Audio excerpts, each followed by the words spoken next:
ഗുരുപ്രിയ ടിവിയുടെ വ്യക്തികൾ വ്യക്തിത്വങ്ങൾ എന്ന പ്രോഗ്രാമിലേക്ക് എല്ലാ പ്രേക്ഷകർക്കും സ്വാഗതം. ഇന്ന് നമ്മുടെ അതിഥിയായിട്ടുള്ളത് ദ ഗ്രേറ്റ് ആക്ടർ, അതുപോലെ തന്നെ വിപ്ലവ പ്രതിഷേധ നായകൻ എന്നൊക്കെ പറയാവുന്ന നമ്മുടെ സ്വന്തം അലൻസിയർ ചേട്ടനാണ്. അപ്പം നമുക്ക് ഈ ഷോയിലേക്ക് സ്വാഗതം ചെയ്യാം. നമസ്തേ ചേട്ടാ, എന്തൊക്കെയാണ് വിശേഷങ്ങൾ, പുതിയ വിശേഷങ്ങൾ? എല്ലാ ദിവസവും സൂര്യൻ ഉദിക്കുന്ന പുതിയ വിശേഷം കൊണ്ടല്ലേ. ഓരോ ചെടികളും പൂക്കുന്നതും പുതിയ വിശേഷം കൊണ്ടാണ്. അങ്ങനെയുള്ള പുതുവിശേഷങ്ങളും പിന്നെ ചില കെട്ടുപോയ വിശേഷങ്ങളും ഉണ്ടാകും. നമ്മുടെ കഷ്ടകാലത്തിന് വന്നു വീഴുന്ന ഉണങ്ങി നിൽക്കുന്ന ഒരു ചെടിയിൽ നിന്ന് ഒരു പൂ വീഴുന്ന പോലെ അതിനെ കാണുമ്പോൾ സങ്കടം വരും. അത്രേ ഉള്ളൂ. അപ്പൊ ഞാൻ ഇങ്ങോട്ട് വന്നപ്പം പൊതുവേ നമ്മളൊരു ഇന്റർവ്യൂ എന്നൊക്കെ പറയുമ്പോൾ എല്ലാവരും ഒന്ന് ഒരുങ്ങി ഡ്രസ്സൊക്കെ ചെയ്തിട്ട് അങ്ങനെയൊക്കെ എഴുതിയിരിക്കുന്നുണ്ട്. അപ്പോൾ ഞാനൊരു സെലിബ്രിറ്റി അല്ല, ഞാൻ ഈ മണ്ണിൽ നടന്ന് ജീവിക്കുന്നവനാണ്. ശ്രീനാരായണ ഗുരുവും മഹാത്മാഗാന്ധിയും കോട്ടിട്ടിട്ടില്ല. അതുകൊണ്ട് എനിക്ക് അങ്ങനെ ഒരു കോട്ട് തയ്ച്ചു വയ്ക്കേണ്ട കാര്യമില്ല. നിങ്ങളുടെ ഈ ചാനലിൽ വന്ന് സംസാരിക്കാൻ ഞാനിത് ഉപേക്ഷിച്ചതാണ് പലതവണ, വേണ്ടെന്ന് പറഞ്ഞിട്ട്. പക്ഷേ എനിക്ക് ഗുരുനാരായണൻ്റെ ഒരു ഇഷ്ടമുള്ളത് കൊണ്ടാണ്, ആ നാടുഗുരുവിനോടുള്ള ഇഷ്ടമുള്ളതുകൊണ്ടും പ്രാർത്ഥന ഉള്ളത് കൊണ്ടാണ് ഞാൻ സമ്മതിച്ചത്. ഞാൻ വന്നിരിക്കുന്നത് സത്യസന്ധനായിരിക്കണമെന്ന് എനിക്ക് തോന്നി. പച്ചയായ മനുഷ്യൻ അങ്ങനെ തന്നെയാണ് സംസാരിക്കുന്നത്. ഗാന്ധി സ്വാതന്ത്ര്യമായി തന്നപ്പോൾ അയാൾ കോട്ടിട്ടിട്ടില്ലല്ലോ വട്ടമേശ സമ്മേളനത്തിൽ പോയത്. നാരായണ ഗുരുവിൻ്റെ ഫോട്ടോ നിങ്ങൾ കണ്ടിട്ടുണ്ടോ? ഗുരു എവിടെ കോട്ടിട്ടുണ്ടോ? ഒരു ബനിയം പോലും ഇട്ടിട്ടില്ല. എനിക്ക് അങ്ങനെ സത്യസന്ധനാവാനാണ് ഇഷ്ടം. അതുപോലെ എനിക്കറിയാം, ഇപ്പം അലൻസിയർ ചേട്ടൻ സംസാരിക്കുകയാണെങ്കിൽ വെട്ടി തുറന്ന് പറയാന്നുള്ളൊരു, അത് സത്യസന്ധമായിട്ട് പറയാം. വെട്ടിത്തുറന്നല്ല, സത്യസന്ധമായിട്ട് പറയാന്നുള്ളത്. എന്ത് കാര്യത്തിലും നമ്മുടെ നിലപാട് വ്യക്തമാക്കണം. നമുക്ക് ചിലപ്പോൾ അറിവില്ലായ്മയുടെ പേരില്ലാതൊക്കെ പോവാം, പക്ഷേ പറയാനുള്ളത് പറയണം. അത്ര മാത്രമേ എനിക്ക് എൻ്റെ ബോധ്യമുള്ളൂ, എൻ്റെ സത്യസന്ധതയുള്ളൂ. ഞാനൊരു മനുഷ്യനാണ്, എനിക്ക് തെറ്റുകുറ്റങ്ങളോ പറ്റാം, എൻ്റെ വാക്കുകളിൽ പിഴവുണ്ടാകാം.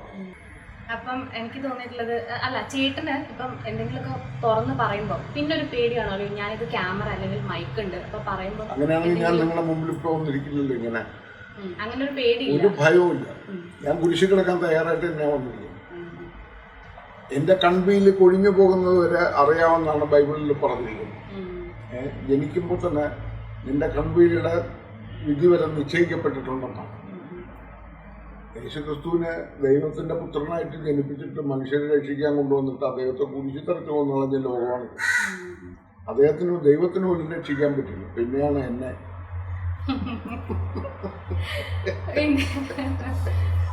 ചേട്ടന്റെ ആദ്യത്തെ പടം, അതായത് ദേവിച്ചായൻ, അങ്ങനെ പറയുമ്പോഴായിരിക്കും പ്രേക്ഷകർക്ക് ഒന്നുകൂടി അറിയുന്നുണ്ടാവുക, മഹേഷിന്റെ പ്രതികാരം. അപ്പൊ അതിലേക്ക് വന്ന ഒരു എക്സ്പീരിയൻസ് എങ്ങനെയായിരുന്നു? അത് കൂട്ടുകാരുടെ ഒരു സൗഹാർദ്ദമാണ് വാസ്തവത്തിൽ എന്നെ അത്തരം ഒരു സിനിമയിൽ എത്തിച്ചത്. ഞാൻ എൻ്റെ ഏറ്റവും അടുത്ത സുഹൃത്തുക്കളായിരുന്നു ജോസ് തോമസ്, അയാൾ ഏഷ്യാനെറ്റിലെ ഒരു പ്രൊഡ്യൂസറൊക്കെ ആയിരുന്നു. ഒരു ആക്സിഡൻറ്റിൽ മരിച്ചുപോയി. പിന്നെ പി വി അശോകൻ എന്ന് പറയുന്ന ഒരു സുഹൃത്ത് എൻ്റെ യൂണിവേഴ്സിറ്റി കോളേജിൽ ഞങ്ങളെ SFIയിലേക്ക് ചെയർമാനൊക്കെ ആയിരുന്നു.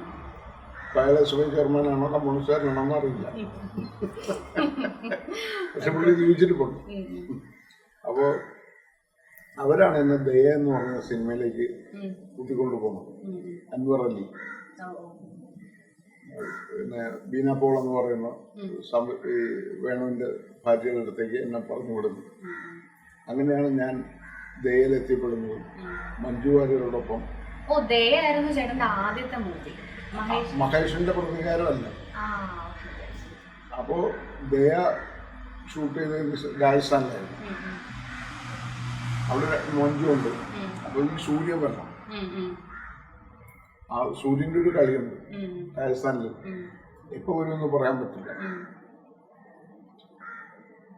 നമ്മളൊക്കെ പോയി അതിരാവിലെ 4:30 മണിക്ക് പാകിസ്ഥാൻ ഇന്ത്യ ബോർഡർ എന്ന് നമ്മൾ സങ്കല്പിച്ചിരിക്കുന്ന ഒരു സ്ഥലത്ത് പോയിരിക്കണം. അവിടെ ഒരു സെറ്റ് ഇട്ടിട്ടുണ്ട്, ഒരു മുസ്ലിം പള്ളി. അവിടെ ഞാൻ മഞ്ജുവിനെ ലേലം വിളിക്കണം. ലേലം വിളിക്കാൻ എത്ര തവണ ഞാൻ കാത്തിരുന്നു പറയും. എനിക്ക് ആകെ 2 ദിവസത്തെ ഷൂട്ടുണ്ടായിരുന്നു. ഞാൻ 1.5 മാസം കാത്തിരുന്നു സൂര്യൻ വരാൻ. അതാണ്, ആ പ്രകാശത്തിന്റെ ചൈതന്യത്തിലാണ് നമ്മളൊക്കെ ജീവിച്ചു പോകുന്നത്.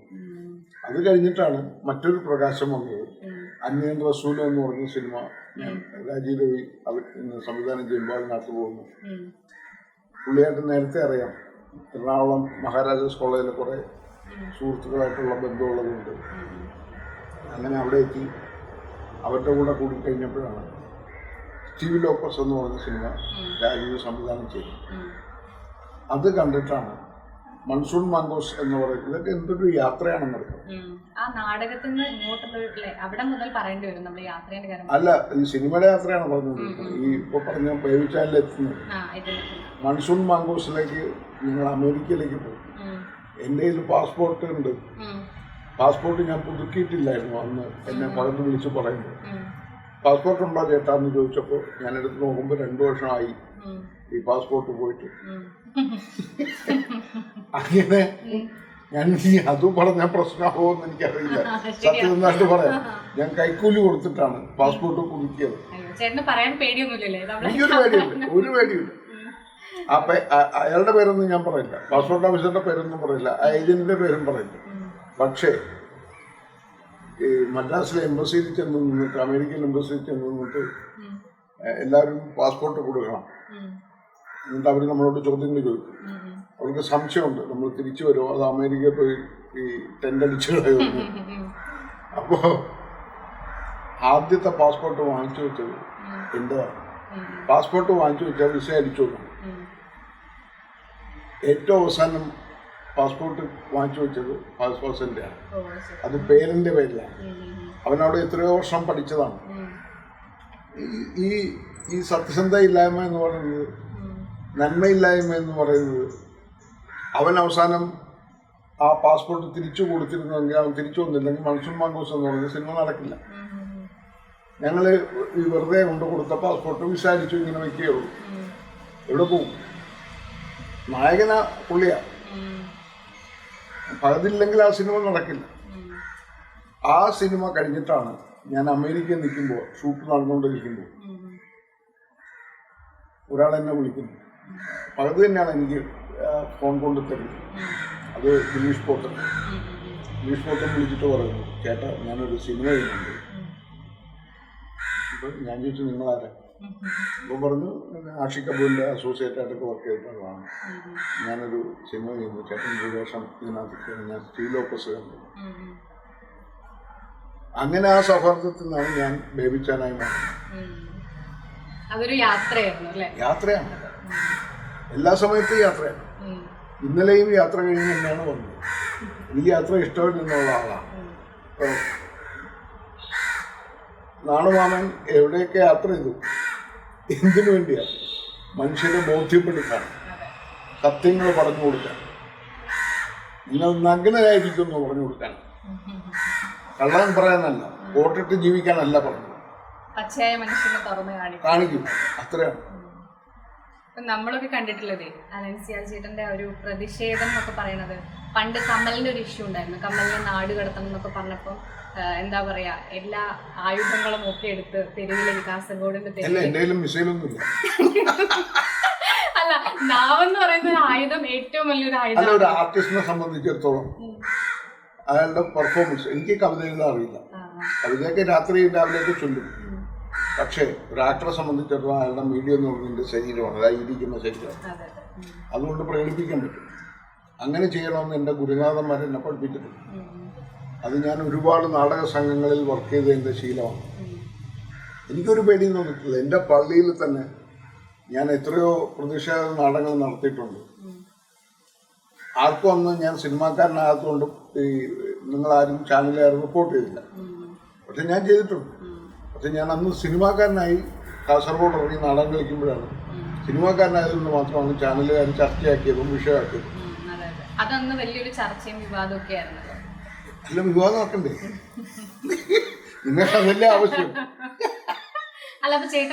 ഇതൊരു വിവാദം ആയിക്കോട്ടെ എന്ന് വിചാരിച്ചിട്ട് അല്ല, ചർച്ച ചെയ്യപ്പെടണം എന്നുള്ളതാണ് ഞാൻ പറഞ്ഞത്. നമ്മളുടെ സൊസൈറ്റിയിൽ നടക്കുന്ന ഒരു കാര്യത്തെക്കുറിച്ച് നമ്മൾ ചർച്ച ചെയ്യണം. നമ്മൾ പണ്ട് ഈ ബാർബർ ഷാപ്പുകളിലും ചായക്കടകളിലും മനുഷ്യരിൽ നിന്ന് സംസാരിക്കും, അങ്ങോട്ടും ഇങ്ങോട്ടും രാഷ്ട്രീയം പറയും. അപ്പോൾ പറയുമ്പോൾ അവിടെ പറയുന്നത് എന്താണ്?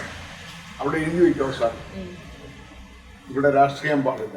ബാർബർ ഷോപ്പിൽ പോലും ചായക്കടയിൽ പോലും രാഷ്ട്രീയം പാടില്ല, ചർച്ച ചെയ്യാൻ പാടില്ല എന്നാണ് എഴുതി വെക്കുന്നത്. അതൊരു ഫാസിസമാണ്. അവിടെയാണ് ഞാൻ തുറന്ന മനസ്സോടുകൂടി ഞാൻ ഈ ഇരിക്കുന്ന പോലെ അവിടെ ഇറങ്ങി നാടകം കളിക്കും. കാസർഗോഡ് എനിക്ക് പറയാനുണ്ട്. എൻ്റെ പേരിൻ്റെ പേരിൽ എനിക്ക് കമലുമായിട്ട് അങ്ങനെ വലിയ വ്യക്തിപരമായ അടുപ്പമുള്ള ആളൊന്നുമല്ല.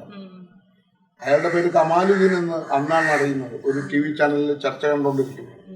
അപ്പോൾ അയാൾ നാട് കടത്തി കളയണം, പാകിസ്ഥാനിലേക്ക് പോകണം. എന്താ അയാളെ ദുബായിലേക്ക് പറഞ്ഞു വിട്ടാറ്. അങ്ങനെയാണെങ്കിൽ എൻ്റെ പേരിൻ്റെ പേരിൽ അലൻസിയറിലെ ലോപ്പസ് പോർച്ചുഗീസിലേക്ക് വിട്ടുപോയി. അതാണ് ഞാൻ അവിടെ പിടിച്ചിരിക്കുന്നത്. ഒരു പേടിയില്ല. ഇന്നും ഞാനിവിടെ നാടകം ചെയ്യുന്നുണ്ട്. ഇന്ന് എൻ്റെ മോൻ്റെ ബർത്ത്ഡേ. ഞാൻ ഹെലൻ കൊണ്ടാറുണ്ട്. അവനിവിടെ ഇല്ല, അവൻ ഡൽഹിയിൽ അവിടെ പഠിക്കുക. ഇളയമ്മൻ്റെ ബർത്ത്ഡേ ആണ്. നിങ്ങൾ വന്ന ദിവസം പക്ഷെ വൈകുന്നേരം വന്നിട്ടുണ്ടെങ്കിൽ നാടകം കാണാൻ. ഞാൻ ഹെലൻകൊണ്ടൻ്റെ ബർത്ത്ഡേ പാർട്ടി എന്ന് പറഞ്ഞ നാടകം കളിക്കുന്നു. എൻ്റെ സ്റ്റേജാണ്. നിങ്ങൾ നേരത്തെ അങ്ങനെ പല കാര്യങ്ങളും നേരത്തെ ആവുകയും പല കാര്യങ്ങളും ലേറ്റായി പോവുകയും ചെയ്യും. ഒരിക്കലും പറ്റില്ല. സൂര്യൻ എപ്പോഴാണ് ഉദിക്കുന്നതെന്ന് കാണാൻ പറ്റുമോ? നിങ്ങൾ കന്യാകുമാരി പോയി നിന്ന് നോക്കും. ഞാൻ സ്ഥിരം കന്യാകുമാരി പോകുന്നില്ലാണ്. അവിടെ പോയി നിന്നിട്ട് സൂര്യൻ ഉദിക്കാൻ കാത്തു നിൽക്കുന്ന ഇത്ര മനുഷ്യരുണ്ട്. സൂര്യൻ ഉദിക്കോ? സൂര്യനെ തോന്നുമ്പോഴേ വരും. അതൊരു വിദ്യയാണ്, അതൊരു നീക്കമാണ്. ഇപ്പോൾ കടന്നു പോകണം വിമാനം. ഇതെൻ്റെ വീടിൻ്റെ മുമ്പിലൂടെ കടന്നു പോകേണ്ട സമയം ഇതാണെന്ന് അയാളോട് ആരെങ്കിലും പറഞ്ഞിട്ടുണ്ടോ? ഇല്ലല്ലേ. പ്രധാനമന്ത്രി ഇതുവഴി കടന്നു പോകണമെന്ന് എന്നോട് ചോദിച്ചിട്ടാണോ പോകുന്നത്? ചേട്ടൻ പറയുന്ന ഓരോ കാര്യത്തിനുള്ളിലും ഒരു 100 കാര്യങ്ങൾ നമുക്ക് ചിലപ്പോൾ വായിച്ചെടുക്കാനും ഗ്രഹിക്കാനൊക്കെ. പക്ഷേ ഇത് നാളെ പണി കിട്ടും. പക്ഷെ നമുക്ക് പിന്നെ അങ്ങനെ പേടിയില്ലല്ലോ. നമുക്ക് ക്യാമറയുടെ മുന്നിലാണെങ്കിലും മൈക്കിലാണെങ്കിലും നമുക്ക് ഉള്ള കാര്യങ്ങൾ ഉള്ളതുപോലെ പറയുന്നതിൽ പേടിയില്ലാത്തതുകൊണ്ട്. ഈ മനുഷ്യർ തമ്മിൽ സംസാരിക്കുമ്പോൾ കണ്ണിൽ നോക്കി സംസാരിക്കണമെന്ന് പറഞ്ഞു. എനിക്ക് പല ചാനൽ അവതാരികമാരും ഇവിടെ വന്നിട്ട് എന്നോട് കണ്ണിൽ നോക്കിയിട്ടല്ല, എന്റെ വീട് നോക്കിയിട്ടാണ് സംസാരിക്കുന്നത്. കണ്ണിൽ നോക്കിയിട്ടാണ് നമ്മൾ സംസാരിക്കുന്നത്. എനിക്കും അതാണ് ഇഷ്ടം. അപ്പൊ കൂടുതൽ നമുക്ക് ഒരാളെ മനസ്സിലാക്കാൻ അല്ലെങ്കിൽ അവർ പറയുന്ന കാര്യങ്ങൾ കറക്റ്റ് ആയിട്ട് നമുക്ക് മനസ്സിലാക്കാൻ വേണ്ടി പറ്റും. നമുക്കൊരു പെർഫ്യൂമിന്റെ മണം, നമ്മൾ സിനിമയിൽ അഭിനയിക്കാൻ പോകുമ്പോഴൊക്കെ എല്ലാവരും ഓരോ പെർഫ്യൂം കൊണ്ടുപോകും. ആ പെർഫ്യൂം അടിച്ചിട്ട് വരുന്ന ആൾക്കാരെ ആരാണെന്ന് അപ്പം തന്നെ ഷോട്ടിൽ ചെല്ലുമ്പോൾ മനസ്സിലാവും. പക്ഷേ ഞങ്ങൾ നാടകക്കാർക്ക് വിയർപ്പിൻ്റെ മണം അറിയാം. ആ വരുന്ന സ്ത്രീകളുടെയോ ശ്രീലതയുടെയോ ആരോ നടിയുടെയോ വിയർപ്പിൻ്റെ മണം ഞങ്ങൾക്കറിയാം. പക്ഷെ ഞങ്ങൾ അഭിനയിക്കുകയല്ല, അവരുമായിട്ട് ജീവിക്കുക, സിനിമയിൽ അഭിനയിക്കുക. ഇന്നുവരെ ഇൻറ്റിമസി പോകാത്ത എത്രയോ സ്ത്രീ സൗഹാർദ്ദങ്ങൾ എനിക്കുണ്ട്. നാടകക്കാര്, കൂട്ടുകാർ. പിന്നെ സിനിമയിൽ നിന്ന് വരുന്നവരൊക്കെ പോകും. അവർ ആ സിനിമയിൽ അഭിനയിച്ച് കഴിയുമ്പോൾ ചിലപ്പോൾ വിട്ടു. പക്ഷെ ഉണ്ട്, ഇഷ്ടംപോലെ സുഹൃത്തുക്കളുണ്ട്. ഒരുപാട് കൂട്ടുകാരികളുള്ള ഒരു മനുഷ്യനാണ് സിനിമയിൽ തന്നെ. അത് മഞ്ജു വാര്യർ തുടങ്ങി ഇങ്ങനെ എടുത്തു കഴിഞ്ഞാൽ ഒരുപാട് പേരുണ്ട്. പേര് പറഞ്ഞു കഴിഞ്ഞാൽ എണ്ണിയാത്തിയിട്ടില്ല. എൻ്റെ ഭാര്യ ഞെട്ടിക്കില്ല. അതിന് പിന്നെ തീർച്ചയായിട്ടും അവരൊക്കെ ഇവിടെ വന്ന് പോകുന്നവരാണ്. അതുകൊണ്ടാണല്ലോ ഞാനിങ്ങനെ ഇരിക്കുന്നത്. അല്ലെങ്കിൽ അവിടെ എന്നെ ഇവിടെ ചേട്ടാ, പിന്നെ അടുത്ത വിവാദത്തിലേക്ക് നമ്മൾ പോകുമ്പോൾ നമ്മളെല്ലാവരും കണ്ടതാണ് ആ പ്രതിമ വിവാദം. അതായത് സ്റ്റേറ്റ് അവാർഡ് കിട്ടിയ സമയത്ത് അതൊരു പ്രതിമയായിരുന്നു. അതുകൊണ്ടാണ് എനിക്കത് അതിലൊരു ബുദ്ധിമുട്ടുണ്ട് എന്ന് പറഞ്ഞിട്ട്. ഞാൻ ആ പറഞ്ഞ സാധനം ആർക്കും മനസ്സിലായിട്ടില്ല. കാരണം അതിന്റെ സത്യാവസ്ഥ എന്താണ് ഞാൻ ചോദിക്കട്ടെ, എന്തിനാണ് ഈ പെൺകുട്ടികളെ തന്നെ നിങ്ങൾ ബൊക്ക കൊടുക്കാൻ വേണ്ടി മുഖ്യമന്ത്രിക്കും മറ്റുള്ളവർക്കും കൊണ്ട് നിർത്തുന്നത്? അല്ല, എന്തിനാണ് എല്ലാ വർഷവും ഒരു സ്ത്രീ പ്രതിമ, അതിനൊരു സാരി എടുത്തു കൊടുത്തോളൂ? അതൊരു കലാകാരൻ്റെ ആവശ്യമാണ്. എനിക്ക് ഈ നഗ്ന ശരീരം തന്നെ എന്നെ പ്രകോപിപ്പിക്കണ്ട എന്ന് പറയുന്നു. സ്ത്രീകളെ അങ്ങനെ ഒരു ഉപഭോഗ വസ്തു ആക്കണ്ട എന്ന് ഞാൻ പറഞ്ഞത്. അല്ലാതെ അവരെ ആക്ഷേപിക്കാനല്ല ഞാൻ പറഞ്ഞത്.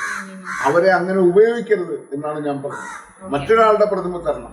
ഒരു ആർട്ടിസ്റ്റ് ഒരു വർഷം ചെയ്തു, ശരി. പക്ഷെ അടുത്ത വർഷം ഇത് തന്നെ റിപ്പീറ്റ് ചെയ്തുകൊണ്ടിരുന്ന പിന്നെ എന്താണ് സാധനം? അതെനിക്ക് ആവശ്യപ്പെടാനുള്ള ഒരു കലാകാരൻ എന്നുള്ള രീതിയിൽ ആദ്യത്തിന് എനിക്ക് ആവശ്യമുണ്ട്. ഞാൻ മുഖ്യമന്ത്രിയുടെ വീട്ടിൽ പോയല്ല പറഞ്ഞത്, നാട്ടുകാരുടെ മുമ്പിൽ ഇരുന്നിട്ട് തന്നെയാണ് പറഞ്ഞത്. എനിക്കതിന് സങ്കോചമില്ല. ഞാൻ സ്ത്രീകൾക്ക് വേണ്ടിയാണ് സംസാരിച്ചത്. മനസ്സിലായത് പോലെയാണ് നിങ്ങളുടെ ബുദ്ധിയിലാണ്. അതെ, അന്ന് സോഷ്യൽ മീഡിയാസ് ഒക്കെ ഭയങ്കരമായിട്ട് വിവാദം എനിക്ക് കൊണ്ടുതരും. ഞാൻ പിന്നെ ഈ വെറുതെ ഇരുന്ന് എന്തെങ്കിലും പറഞ്ഞാലും അത് വിവാദമാണ്. ഇപ്പൊ നിങ്ങളാ വിവാദമാക്കിയോ? ഞാൻ ഒരു സ്ത്രീയെ ആക്ഷേപിക്കാൻ പറഞ്ഞതല്ല. ഞാൻ പറഞ്ഞത് സ്ത്രീകളെ ഇങ്ങനെ അപമാനിക്കരുത് എന്ന് മാത്രമേ ഞാൻ ഉദ്ദേശിച്ചുള്ളൂ. അത് സ്ത്രീകൾക്ക് മനസ്സിലാവാത്ത എൻ്റെ പ്രശ്നമല്ല, അവരുടെ ബുദ്ധിക്കുറവാണ്. കുറെ പുരുഷന്മാരെ എനിക്ക് വേണ്ടി ഇറങ്ങിയിട്ടുണ്ട്, കുറെ സ്ത്രീകളെ എനിക്കെതിരെ ഇറങ്ങിയിട്ടുണ്ട്. അതിൻ്റെ പ്രശ്നമല്ല. ഞാൻ പറഞ്ഞതിൻ്റെ അർത്ഥം മനസ്സിലാകാതെ പോയതാണ് പ്രശ്നം. ഞാൻ പറഞ്ഞത് സ്ത്രീ ഒരു ഉപഭോഗ വസ്തുവല്ല, അത്രയേ ഉള്ളൂ. എന്തുകൊണ്ട് നിങ്ങൾക്കൊരു ഈ സ്ത്രീ പ്രതിമയെ ഇങ്ങനെ നഗ്നമായിട്ട് ഇങ്ങനെ തരാൻ ലജ്ജ തോന്നുന്നില്ല? അതാണ് ഞാൻ ഉദ്ദേശിച്ചത്. എത്രയോ വർഷമായി എത്രയോ കലാകാരന്മാർക്ക് ഇത് കൊടുത്തുകൊണ്ടിരിക്കുന്നത്. എന്തുകൊണ്ട് ചങ്കൂറ്റമുള്ളൊരു മുഖ്യമന്ത്രിക്ക് ഒരു ആൺപ്രതിമ തന്നൂടാ എന്ന് ഞാൻ ചോദിച്ചത്. ഇത് ഞങ്ങൾ ആണുങ്ങളല്ലേ, ഞങ്ങളെയും വിറ്റുകൂടും. എന്തിനാണ് സ്ത്രീകളെ ഇങ്ങനെ ചരക്കായിട്ട് ഇങ്ങനെ വിട്ടുകൊണ്ടിരിക്കുന്നത്? സിനിമയിലും കലാരൂപങ്ങളിലും ശില്പങ്ങളിലും ഒക്കെ ഇവർക്കാർക്കും പുരുഷ ശില്പങ്ങൾ ഉണ്ടാക്കാൻ അറിഞ്ഞുകൂടും. എന്നിലൊരു പ്രായങ്ങളും മാറ്റിട്ട് കൊടുക്കും. അവർ പറഞ്ഞ പോലെ എനിക്ക് മനസ്സിലായ ഒരു കാര്യം എന്ന് വെച്ചാൽ ചേട്ടന് ഉദ്ദേശിച്ചത്രേ ഉള്ളൂ. അതായത് സ്ത്രീ പ്രതിമ അങ്ങനെ നഗ്ന ശരീരമായിട്ട് കാണുന്നതിനോടാണ് ചേട്ടനൊരു അല്ല, അങ്ങനെയല്ല. ഞാൻ ആ പ്രതിമയെ മാത്രം ഉദ്ദേശിച്ചല്ല പറഞ്ഞു. നമ്മുടെ സൊസൈറ്റിയിൽ ഉപയോഗിക്കപ്പെടുന്നത്, ഉപഭോഗ വസ്തുവായി ഉപയോഗിക്കപ്പെടുന്നത് സ്ത്രീ ശരീരമാണ്. അത് ആർട്ടിലായാലും ശില്പത്തിലായാലും സിനിമയിലായാലും അത് ഒഴിവാക്കണം എന്ന് മാത്രമേ പറയുള്ളൂ. അത് മാത്രമേ ഞാൻ ഉദ്ദേശിച്ചുള്ളൂ. അതിനെ വ്യാഖ്യാനിച്ച് ഞാൻ സ്ത്രീ വിരുദ്ധനായി. സ്ത്രീ ഒരു ഉപഭോഗ വസ്തുവായിട്ട് കാണാണ്ട് മീൻസ് വിൽപ്പന ചരക്കാക്കാതെ നിൽക്കുക എന്നുള്ളൊരു കാര്യത്തിലാണ് ചേട്ടൻ പറഞ്ഞു. തീർച്ചയായിട്ടും. ഞാൻ അമ്മ സംഘടനയുടെ മീറ്റിങ്ങിന് പോയപ്പോൾ എന്തൊരു സങ്കടം നോക്കണം. നമ്മുടെ സൊസൈറ്റിയുടെ ഈ വ്യാഖ്യാനങ്ങളും അല്ലെങ്കിൽ മാധ്യമത്തിൻ്റെ ഞാൻ നടന്നു കയറുകയാണ്, പടി കയറി ഇങ്ങനെ മുകളിലോട്ട് പോയി. അപ്പോൾ മുമ്പിൽ ഒരു അമ്മച്ചി നടന്നു പോകും. അപ്പോൾ അവർക്ക് നടക്കാൻ പറ്റുന്നില്ല, എനിക്കും നടക്കാൻ പറ്റുന്നില്ല. ഷൂട്ട് കഴിഞ്ഞ് വന്ന് വീണു, കാലിൻ്റെ ഇതൊക്കെ പ്രശ്നമുള്ളതുകൊണ്ട്. അപ്പോൾ അമ്മച്ചി എന്നോട് പറയാണ്, ഒന്ന് കൈ പിടിക്കാതെ തന്നെ. അപ്പം ഞാൻ കൈ പിടിച്ചു, എനിക്കൊരു കൈ കിട്ടി. ഞങ്ങൾ രണ്ടുപേരും കൂടി ചെന്ന് ലിഫ്റ്റ് കയറിയപ്പോൾ അത് ജയഭാരതി ചേച്ചിയാണ്. തിരിച്ച് മീറ്റിംഗ് കഴിഞ്ഞ് പുറത്തോട്ട് ഇറങ്ങുമ്പോൾ ഞാൻ പടി ഇറങ്ങുമ്പോൾ എൻ്റെ കൂടെ അഭിനയിച്ച് എത്ര പേരുണ്ട്, ഒരാളും എൻ്റെ കൈ പിടിക്കുന്നില്ല. അപ്പോഴാണ് ചതുരത്തിൽ അഭിനയിച്ച് സ്വാസിക വന്നിട്ട്, ചേട്ടാ ഞാൻ കൊണ്ട് കറലാക്കി തരാമെന്ന് പറഞ്ഞിട്ട് എൻ്റെ കൈ പിടിച്ച് അവൾ പടിയിറക്കിയത്. അത് മാധ്യമക്കാർ ഷൂട്ട് ചെയ്തു. ജയഭാരതിയെ പിടിച്ചു കയറ്റി കൊണ്ടുപോയത് ആരും കണ്ടില്ല. സ്വാസിക എന്നെ കൈ പിടിച്ചിറക്കിയത് കണ്ടു. എന്നിട്ട് ഇട്ട വാർത്ത എന്താണെന്നറിയുമോ? ചതുരം ആവർത്തിക്കുന്നു. എന്തൊരു കഷ്ടമാണ്. അവളൊരു പെൺകുട്ടിയാണ്. എനിക്കൊരു കുടുംബമുള്ള. ഞങ്ങൾ സിനിമയിൽ അഭിനയിക്കുമ്പോൾ ഞങ്ങൾ എത്രയോ അകലങ്ങളാണ് പാലിക്കുന്നത്. കാണുന്നവൻ്റെയൊക്കെ ഈ ഫ്രസ്ട്രേഷനാണ് ഈ പ്രശ്നം. ഇത്ര വൃത്തികെട്ട മാധ്യമ പ്രവർത്തനമാണല്ലോ ഇവിടെ നടക്കുന്നതെന്ന് തോന്നുമ്പോൾ സങ്കടം തോന്നുന്നു. പണ്ടത്തെ മാധ്യമപ്രവർത്തകർ അങ്ങനെ ആയിരിക്കില്ല. എനിക്ക് ഒരുപാട് നല്ല മാധ്യമപ്രവർത്തകർ പഴയകാലത്തെ സുഹൃത്തുക്കളുണ്ട്. എൻ്റെ അച്ഛൻ്റെ പ്രായമുള്ളവരുണ്ട്. അവരൊക്കെ ഇവിടെ വന്നു പോകുന്നവരാണ്. പക്ഷേ ഈ പുതിയ മാധ്യമ പ്രവർത്തനം കഷ്ടമാണ്. പുതിയ മാധ്യമ പ്രവർത്തകരിൽ ചിലരൊക്കെ ഇതുപോലെ ബിസിനസ്സായി കാണുന്ന ആൾക്കാരുടെ ഇടയിലാണ് ഇങ്ങനത്തെ ഒരു പ്രശ്നം വരുന്നത്. അല്ലാണ്ട് സത്യം എന്താണോ അത് വിളിച്ചു പറയാന്നുള്ളൊരു ധർമ്മത്തിൽ ഊന്നി പ്രവർത്തിക്കുകയാണെങ്കിൽ പല വിഷയങ്ങളൊന്നും ഇല്ല. സത്യം പറയണം, സത്യം മാത്രമേ പറയൂ. നമ്മളെന്തുകൊണ്ടാണ് നമ്പി നാരായണന് നഷ്ടപരിഹാരം കൊടുക്കേണ്ടി വന്നത്? ആരെഴുതിയ കഥയാണ്, ആരെഴുതിയ തിരക്കഥയാണ് ഈ VSSയിലെ ഈ ചാരക്കേസ്. മാധ്യമങ്ങൾ ഉണ്ടാക്കിയല്ലേ? ഏതോ രാഷ്ട്രീയ കക്ഷികളുടെ പകവീട്ടലല്ലേ കരുണാകരൻ എന്ന് പറഞ്ഞ മുഖ്യമന്ത്രിക്കെതിരെന്നാണല്ലോ. എന്തെല്ലാം ആ സ്ത്രീകൾ അനുഭവിച്ചു കഴിഞ്ഞു ജയിലിൽ കിടന്നു. മാലി എന്ന് പറഞ്ഞ സ്ത്രീകൾ, ഇവർക്ക് ആർക്കെങ്കിലും കുടുംബമുണ്ടോ? അവരുടെ വീടുകളിൽ നിന്ന് കരയുന്ന അവർ കാണുന്നുണ്ട്. എന്നെക്കുറിച്ച് ആവാസനെന്നും പിന്നെ സ്ത്രീവിരുദ്ധനെന്നും പറയുമ്പോൾ എൻ്റെ വീട്ടിൽ നിന്ന് കരയുന്ന ഭാര്യയെക്കുറിച്ച് ഇവർ കാണുന്നുണ്ടോ? മരിച്ചുപോയി എൻ്റെ അമ്മ കരയുന്നുണ്ടാവും. പക്ഷേ എനിക്ക് സത്യസന്ധമായിട്ട് എനിക്കറിയാം, ഞാനൊരു സ്ത്രീവിരുദ്ധം പറഞ്ഞിട്ടുണ്ട്. ഞാൻ ഇന്നലെയും അഭിനയിക്കാൻ പോയ സിനിമയിൽ നിന്ന് വന്നിട്ട് എൻ്റെ കയ്യിലിരുന്നത് ഒരു സ്ത്രീരൂപമുള്ള ഒരു പെർഫ്യൂമാണ്. എനിക്ക് മേക്കപ്പ് ഇടുന്ന ഒരു പെൺകുട്ടിയാണ്. ഞാൻ പറഞ്ഞു, നീ ഇത് വെച്ചോ. സ്നേഹത്തോടെ തരിക. എൻ്റെ കൂടെ അഭിനയിച്ച ഒരു പെൺകുട്ടി, കൊച്ചു കുട്ടിയുണ്ട്, ഭദ്ര. അവളോട് ഞാൻ ചോദിച്ചു, മോളെ നീ എൻ്റെ വീട്ടിൽ വരുന്ന? എൻ്റെ വീട്ടിൽ ആരുമില്ല, മക്കൾ രണ്ടുപേരും ഇല്ല. ഒരുത്തം നാടകം കളിക്കാൻ പോയി, ഒരുത്തം സിനിമ ഓടിക്കാൻ പോയി, നീ വരുന്ന? അപ്പോൾ അവൾ എന്നോട് ചോദിച്ചെന്താണെന്ന് അറിയാം. 4-5 പഠിക്കുന്ന അവൾ ചോദിച്ചു. അപ്പോൾ എൻ്റെ അച്ഛനും അമ്മ ആരും നോക്കുന്നു.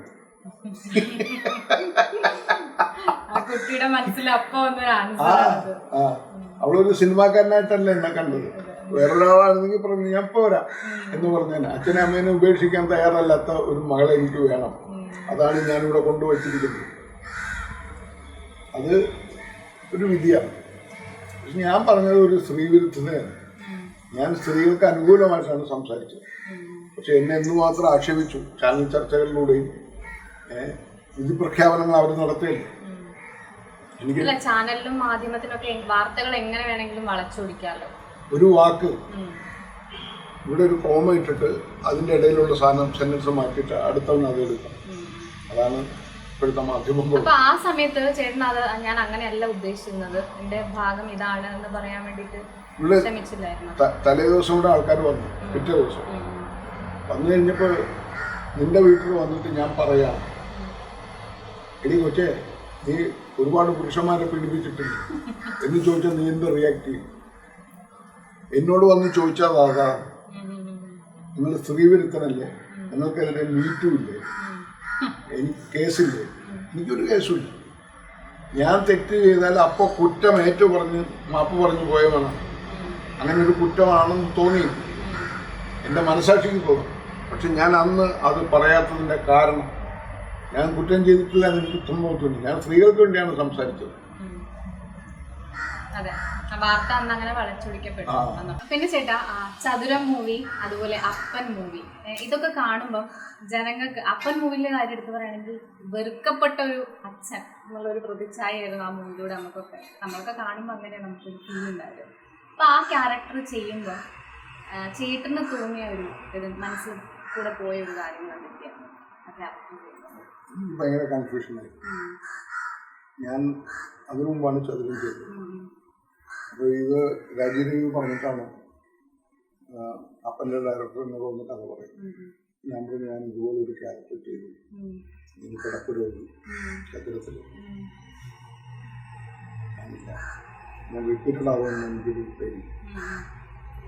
അപ്പോൾ അദ്ദേഹം ഭയങ്കര സങ്കടത്തിലായി. അയാൾ പറഞ്ഞില്ല ചേട്ടൻ ഞാനിത് മനസ്സിൽ കണ്ട് എഴുതിയിരിക്കും. അപ്പോൾ രാജീവ് എന്നെ വിളിക്കുന്നു. രാജീവ് എന്നോട് പറയുന്നു അയാൾ എന്താ ചെയ്യുന്നില്ല എന്ന് പറഞ്ഞു. ഞാൻ പറഞ്ഞു ഞാൻ സിദ്ധാർത്ഥ പറഞ്ഞ പടത്തിൽ ചതുരത്തിൽ ഇതുപോലൊരു വേഷമാണ് ചെയ്തിരിക്കുന്നത്, അത് റിപ്പീറ്റഡ് ആവുമെന്ന് എനിക്ക് പേടിയുണ്ട്. രാജീവ് പറഞ്ഞു നിങ്ങൾ എത്ര പോലീസ് വേഷം കിട്ടിയിട്ടുണ്ട്, അതെല്ലാം റിപ്പീറ്റഡാണ്. ഇതെല്ലാം ഒരു ആക്ടറിൻ്റെ റിസ്ക്, അത് നിങ്ങൾ എടുക്കണ്ടേ. അങ്ങനെയാണ് ഞാൻ സമ്മതിച്ചത്. ഷൂട്ട് തുടങ്ങി ഒരു 3 ദിവസം കഴിയുമ്പോൾ തന്നെ എനിക്കിത് സഹിക്കാൻ പറ്റില്ല. എൻ്റെ അച്ഛൻ അങ്ങനെയായിരുന്നു. ഞാൻ അങ്ങനെ ഒരു അപ്പനെ കണ്ടിട്ടില്ല. എൻ്റെ അപ്പൻ ഞാനൊന്ന് വീണാൽ, സൈക്കിളിൽ നിന്ന് വീണാലോ അല്ലെങ്കിൽ എൻ്റെ മക്കളെ സ്കൂളിൽ നിന്ന് വരുന്നവർ കാത്തു നിൽക്കുന്ന അപ്പനായിരുന്നു. ഇത്രയും ദുഷ്ടനായ ഒരു അപ്പനെ ഞാൻ കണ്ടിട്ടില്ല.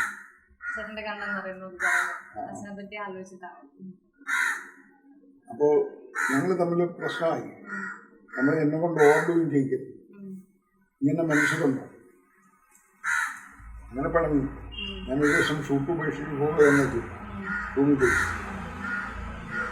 സിനിമ കഴിയുമ്പോൾ സിനിമ പലരും കണ്ടിട്ട് എന്നോട് പറയും നിങ്ങൾ എൻ്റെ അപ്പൻ്റെ പകുതി ഭാഗത്ത് പോലും വരില്ല. അങ്ങനെ അപ്പന്മാരുണ്ട് ഇഷ്ടം പോലെ ഉണ്ടെന്ന്. അയ്യോ, ശരിക്കും പറഞ്ഞാൽ നമ്മളൊക്കെ ആ ക്യാരക്ടർ കാണുമ്പോൾ ഇങ്ങനെ ഉണ്ടാവോ എന്നൊക്കെ നമ്മളിങ്ങനെ ആലോചിച്ചിട്ടുണ്ട് ആ ഒരു സമയത്ത്. ഭയങ്കര അതാ സംവിധായകന് നന്ദിയാണ്. അങ്ങനെയൊക്കെ വന്ന് ഭവിക്കുന്നതാണ് ഓരോ സാധനം.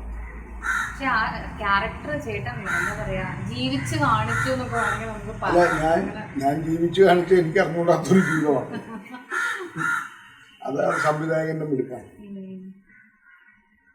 മജുവിന്റെ മിടുക്കാണ്.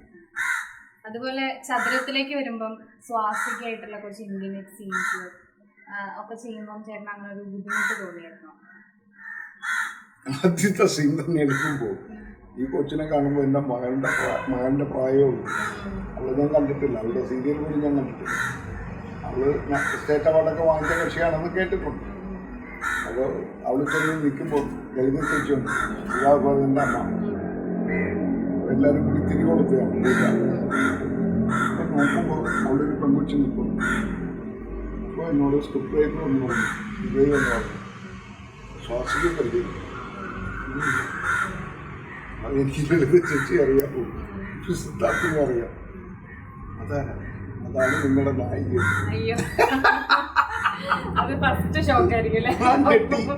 തിരികൊളുത്തുന്നതിന് മുമ്പ് തന്നെ എന്നെ ഞെട്ടിപ്പിച്ചവൻ ബിനോയ്. അത് കഴിഞ്ഞ് ഷോട്ട് എടുക്കുകയാണ്. ആദ്യത്തെ സീൻ ഭയങ്കര ഇൻറ്റിമേറ്റ് സീനാണ്. എനിക്ക് പേടിയായി. സ്ക്രിപ്റ്റ് വായിച്ചു.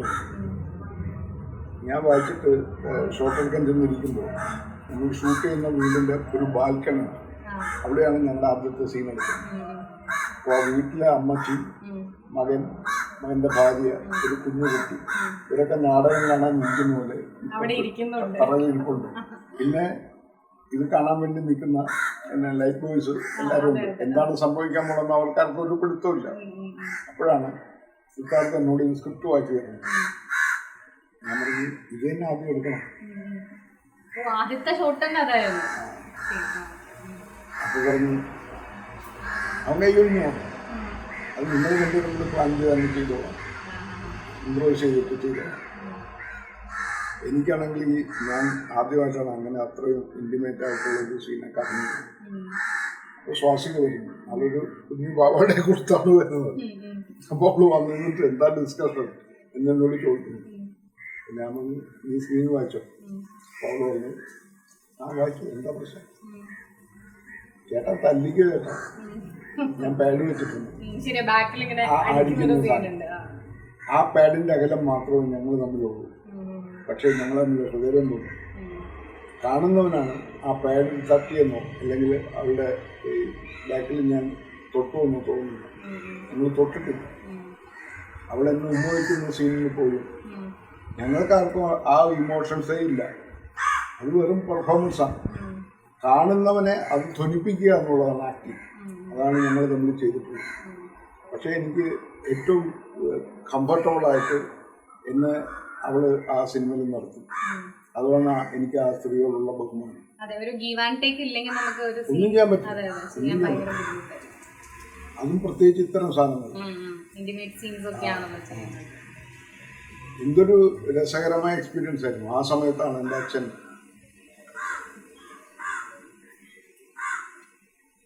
ഞാൻ മരിക്കാൻ കിടക്കുന്ന ഒരു സീനാണ്. എനിക്കൊരു കോള് വരും, എൻ്റെ ഇളയ മോൻ്റെ ഇന്നത്തെ ബർത്ത്ഡേക്കാരൻ്റെ. അച്ഛന് പെട്ടെന്ന് വരണം. അപ്പാപ്പൻ പോകും. അപ്പോൾ ഞാൻ സിദ്ധാർത്ഥിനോട് പറഞ്ഞു, എനിക്ക് പോകണം, വീട്ടിലേക്ക് പോകണം, തൊടുപുഴയിൽ നിന്ന് ഇവിടെ എത്തണം. സിദ്ധാർത്ഥ പറഞ്ഞവർക്ക് ഷോർട്ട് കൂടി അതെടുത്തിട്ടില്ല. അവർക്ക് ഷോട്ടിന് വേണ്ടി ഞാൻ പിന്നെ അവരെ കാത്തിരിക്കേണ്ട കാര്യം.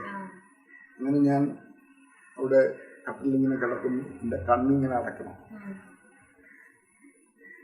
ഞാൻ മരിച്ചു. ഞാൻ മരിക്കുമ്പോഴും അവൾ ശ്വാസിക വന്ന് എൻ്റെ കണ്ണിങ്ങനെ അടയ്ക്കുമ്പോൾ ഞാൻ കാണുന്ന എൻ്റെ അച്ഛനെ, എൻ്റെ കണ്ണിൻ്റെ ഉള്ളിൽ ഞാൻ കണ്ടത് എൻ്റെ അച്ഛനെയാണ്. അച്ഛൻ കിടക്കുന്ന കിടപ്പാണ്.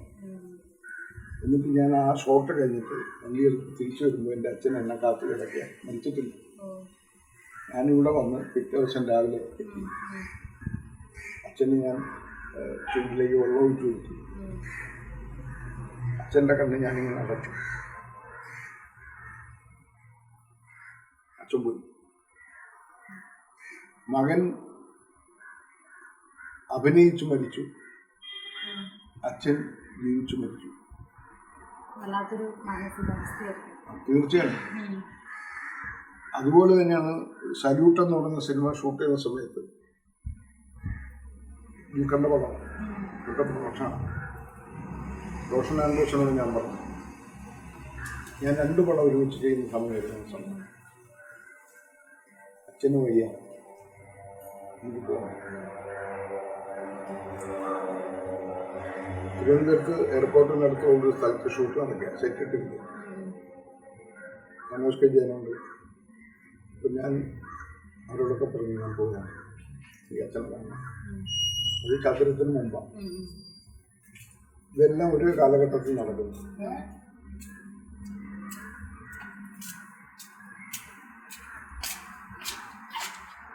അപ്പോൾ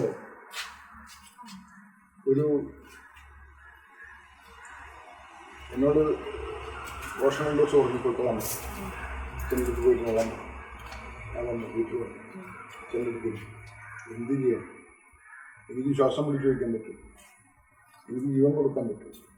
തൊട്ട് തടയിൽ ഇങ്ങനെ ഇരിക്കാനേ പറ്റും, അല്ലെങ്കിൽ ഒന്ന് കുളിപ്പിക്കും, അല്ലെങ്കിൽ ഒന്ന് തുടച്ചെടുക്കാം, എൻ്റെ കണ്ണീരൊപ്പം ഇത്രേ പറ്റും.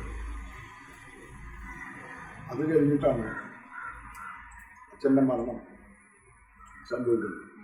ആ സമയത്ത് വലിയൊരു ക്രൗഡുമായിട്ട് ഷൂട്ട് നടക്കാൻ തിരുവനന്തപുരത്തെ പോലീസ് ഗ്രൗണ്ടിൽ വൻ ക്രൗഡ് അവിടെ ഉണ്ട്. അന്ന് എൻ്റെ അച്ഛൻ മരിച്ചു. എൻ്റെ അച്ഛനെ അടക്കിയിട്ട് ഞാൻ നേരെ സെറ്റിലേക്ക് ചെന്നു. കാരണം ഞാൻ ചെന്നില്ല എന്നൊരു ഷോട്ട് നടക്കില്ല. ഇത്രയും മനുഷ്യരുടെ ഈ കൂട്ടത്തിൽ നിൽക്കണമെന്ന് എൻ്റെ ഒരു പ്രസൻസ് അവിടെ വേണം. എൻ്റെ അച്ഛൻ പോയി, പിന്നെ എന്താണ് എൻ്റെ പ്രസൻസ് ഇവിടെ നിന്നാണ് എൻ്റെ ബന്ധുക്കളെ കാണാൻ. എൻ്റെ ജോലിയുടെ ഭാഗമായിട്ട് ഞാൻ അവിടെ പോയി. അവരെനിക്ക് തന്ന സ്നേഹം, വീട്ടിൽ വിൽക്കറിൻ്റെ കമ്പനിയുടെ ഭാഗമായിട്ട് ഒരു വെഴുത്ത് കൊണ്ടുപോകും. അതിന് കിട്ടിയൊരു വലിയ ആദരവായിട്ട് തോന്നി. എൻ്റെ അച്ഛനെ അറിഞ്ഞുകൂടാത്ത വിൽക്കർ എൻ്റെ അച്ഛനെ സ്നേഹിച്ചു. കാരണം ഞാനന്ന് അവിടെ ചെന്നതുകൊണ്ട്. അതെ, ഒരു അഭിനേതാവ് എന്ന് പറയുമ്പോൾ നമ്മുടെ സ്വന്തം വികാരങ്ങൾക്കപ്പുറം അഭിനയിക്കാനുള്ള കാര്യങ്ങൾക്ക് പോവുകയും അല്ലെങ്കിൽ നമ്മൾ എന്താണോ ചെയ്യുന്നത് അത് ഫുൾഫിൽ ചെയ്യാന്നുള്ളതാണല്ലോ. അതൊരു വലിയൊരു നോർമൽ ഒരു മനുഷ്യനാണെങ്കിൽ ചിലപ്പം അങ്ങനെ ഒരു കാര്യം ആലോചിക്കുക പോലും ഇല്ല. ഞാൻ ഈ ഒരു കഥയോടെ നിർത്താം. സത്യം പറഞ്ഞാൽ വിശ്വസിക്കുമെന്ന് പറഞ്ഞ സിനിമയുടെ ഷൂട്ട് നടക്കുമ്പോഴാണ് എനിക്ക് മീറ്റു ആരോപണം പറ്റുന്നത്. അപ്പോൾ ഞാൻ ആ സിനിമയിൽ അഭിനയിക്കാൻ മാഹിയിലേക്ക് പോകുമ്പോൾ ബിജുമേനൻ എന്നോട് പറഞ്ഞു, ബിജുമേനാണ് നായകൻ കേട്ടോ, തൃശ്ശൂർ ഇറങ്ങണം, നമുക്ക് ഒരുമിച്ച് കാലഘട്ടം. ഞാൻ ട്രെയിനിലിരിക്കും. ഞാൻ പറഞ്ഞില്ല, വലിയ പെട്ടിയെ കൊണ്ട് ഒരു മാസത്തിൽ ഷൂട്ട്. ഞാൻ അവിടെ ചെന്നിറങ്ങുന്നു. അവിടെ ചെന്നിറങ്ങിയപ്പോൾ മാഹിയിൽ എന്നെ കൊണ്ടുപോകാൻ വേണ്ടിയുണ്ട്, റൂമിലേക്ക് കൊണ്ടുപോയി. എന്നോട് ചോദിക്കുന്നത് ഹോട്ടൽ റൂം വേണോ, അത് ബാക്കി എല്ലാവരും കൂടി താമസിക്കുന്ന ഒരു എന്താണ് അതിന് വീടുണ്ട്, വലിയ വീടാണ്. ചേട്ടൻ അവിടെയാണ് വീട്ടിലേക്ക് താമസിക്കുന്നത്. ഞാനെന്തിനൊറ്റയ്ക്ക് ഹോട്ടലിൽ പോയി കിടക്കണം? ഞാൻ അവിടെ പോയിട്ടില്ല അവരുടെ കൂടെ. എനിക്ക് അവിടെ ഒരു മുറിയുണ്ടാകും.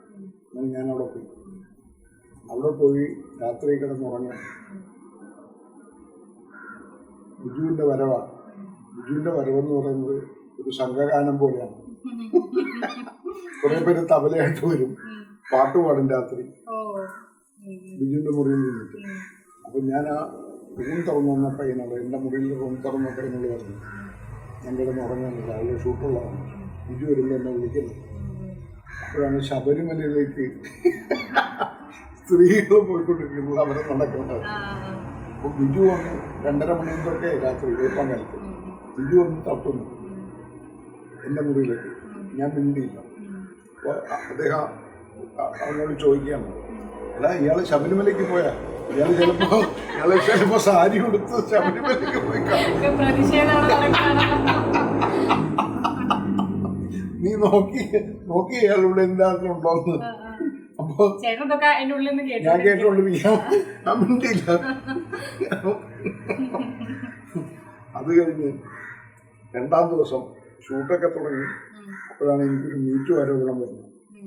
എൻ്റെ ഒരു പെൺസുഹൃത്ത് എന്നെ വിളിച്ച് പറയാണ്, കിട്ടിയല്ലോ പണി, TV ഓൺ ചെയ്യും. ഞാൻ ആ വീട്ടിലെ TV ഓൺ ചെയ്തപ്പോൾ അലൻസിങ്ങനെ നിറഞ്ഞു നിൽക്കുകയാണ്. മീറ്റു. ഞാൻ ആദ്യം വിളിച്ചത് എൻ്റെ ഭാര്യ. നീ ടി വി ഓൺ ചെയ്തി, എനിക്ക് മീറ്റ് കിട്ടിയിട്ടുണ്ട്. വലിയ അവാർഡൊക്കെ കിട്ടുന്നല്ലേ? അല്ല, മോഹൻലാലിനൊക്കെ കിട്ടാത്ത അവാർഡാണ് എനിക്ക് കിട്ടിയത്. അപ്പൊ അവൾ ആദ്യം ചിരിച്ചു. പിറ്റേ ദിവസം അവൾ സ്കൂളിലെത്തിയപ്പോഴാണ്. പിറ്റേ ദിവസം സ്കൂളിലെത്തുമ്പോൾ ഇവരറിയാമല്ലോ, എല്ലാ പിള്ളേരും കാണുന്നുണ്ടല്ലോ, അധ്യാപകരും കാണുന്നുണ്ട്. പിറ്റേ ദിവസമാണ് വയലന്റ് ആയത്. സൈലൻസ് മാറി വയലന്റ്. അങ്ങനെ ഞാൻ സൈലന്റായി. അങ്ങനെ സൈലന്റായി. ഞാൻ ഷൂട്ടിന് പോകണം. ഇവിടെ നിന്ന് വയലൻസ് ആയിട്ടുള്ള വിളികളാണ് വന്നുകൊണ്ടിരിക്കണം ഭാര്യയുടെ. അപ്പം ഞങ്ങൾ മാഹി പുഴയിൽ ഇങ്ങനെ കള്ള് തപ്പി നടക്കുന്ന സീനുകളാണ് എടുത്തുകൊണ്ടിരിക്കുന്നത്. ഈ സങ്കടമുണ്ട്. അപ്പം ഞാനിങ്ങനെ ഈ വെള്ളത്തിൽ ഇങ്ങനെ മുങ്ങി എണീങ്ങുമ്പോൾ അണ്ടർ വാട്ടർ ഷൂട്ടാണ്. ബിജു എന്നെ പിടിച്ചേക്കും ഒഴുകി പോയിരിക്കും. അപ്പം ഞാനിങ്ങനെ കരഞ്ഞിങ്ങനെ പൊങ്ങും. എൻ്റെ കണ്ണീര് കാണുമ്പോൾ ബിജു പറയും, ആൾക്കാരൊക്കെ നോക്കിയൊന്നും ഇരിക്കുകയാണ് ചേട്ടാ. പറഞ്ഞാൽ അത് മഴയാണെന്ന് അവർക്ക് തോന്നും, അല്ലെങ്കിൽ വെള്ളം വീണാണെന്ന് തോന്നും. എൻ്റെ കണ്ണീര് ആരും കണ്ടിട്ടില്ല. എൻ്റെ ഭാര്യ പോലും കണ്ടോന്ന് എനിക്കറിയില്ല.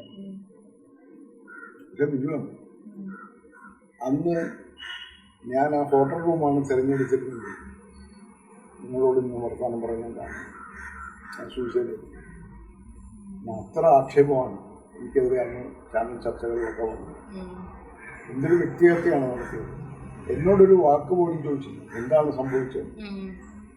അല്ല, എല്ലാത്തിനും രണ്ട് വശം ഉണ്ടാവും എന്ന് പറയുന്ന ഓരോ സത്യാവസ്ഥ എന്താണെന്ന് അറിഞ്ഞിട്ട് ഇതിനൊക്കെ തിരികൊടുക്കുകയാണെങ്കിൽ കുഴപ്പമില്ല. അത് നിരപരാധിയായ ഒരു മനുഷ്യനെ. അല്ല, ഞാൻ അന്ന് പെൺകുട്ടിയോട് ആഭാസം എന്ന് പറഞ്ഞ സിനിമ ബാംഗ്ലൂരിൽ ഷൂട്ട് ചെയ്യുന്ന സമയത്ത് ഞാൻ ആ കുട്ടിയോടൊക്കെ മോശമായി സംസാരിച്ചു എന്നാണ് ആരോപണം. അന്ന് ഞാൻ മാപ്പ് പറഞ്ഞു. എൻ്റെ ഒരു കൂട്ടുകാരി സരിത എന്ന് പറയുന്ന അവളുടെ കൂടെ താമസിക്കുന്ന റൂമിലുണ്ടായിരുന്ന ആ പെൺകുട്ടി എന്നോട് പറഞ്ഞു അവൾക്ക് ഭയങ്കര വിഷമമാണ് ഇന്നലെ പറഞ്ഞ വാക്കുകൾ. അങ്ങനെ പറഞ്ഞിട്ട് അതിന് മാപ്പും പറഞ്ഞായിരുന്നു. ഞാൻ മാപ്പ് പറഞ്ഞു അന്ന് തന്നെ പറഞ്ഞു.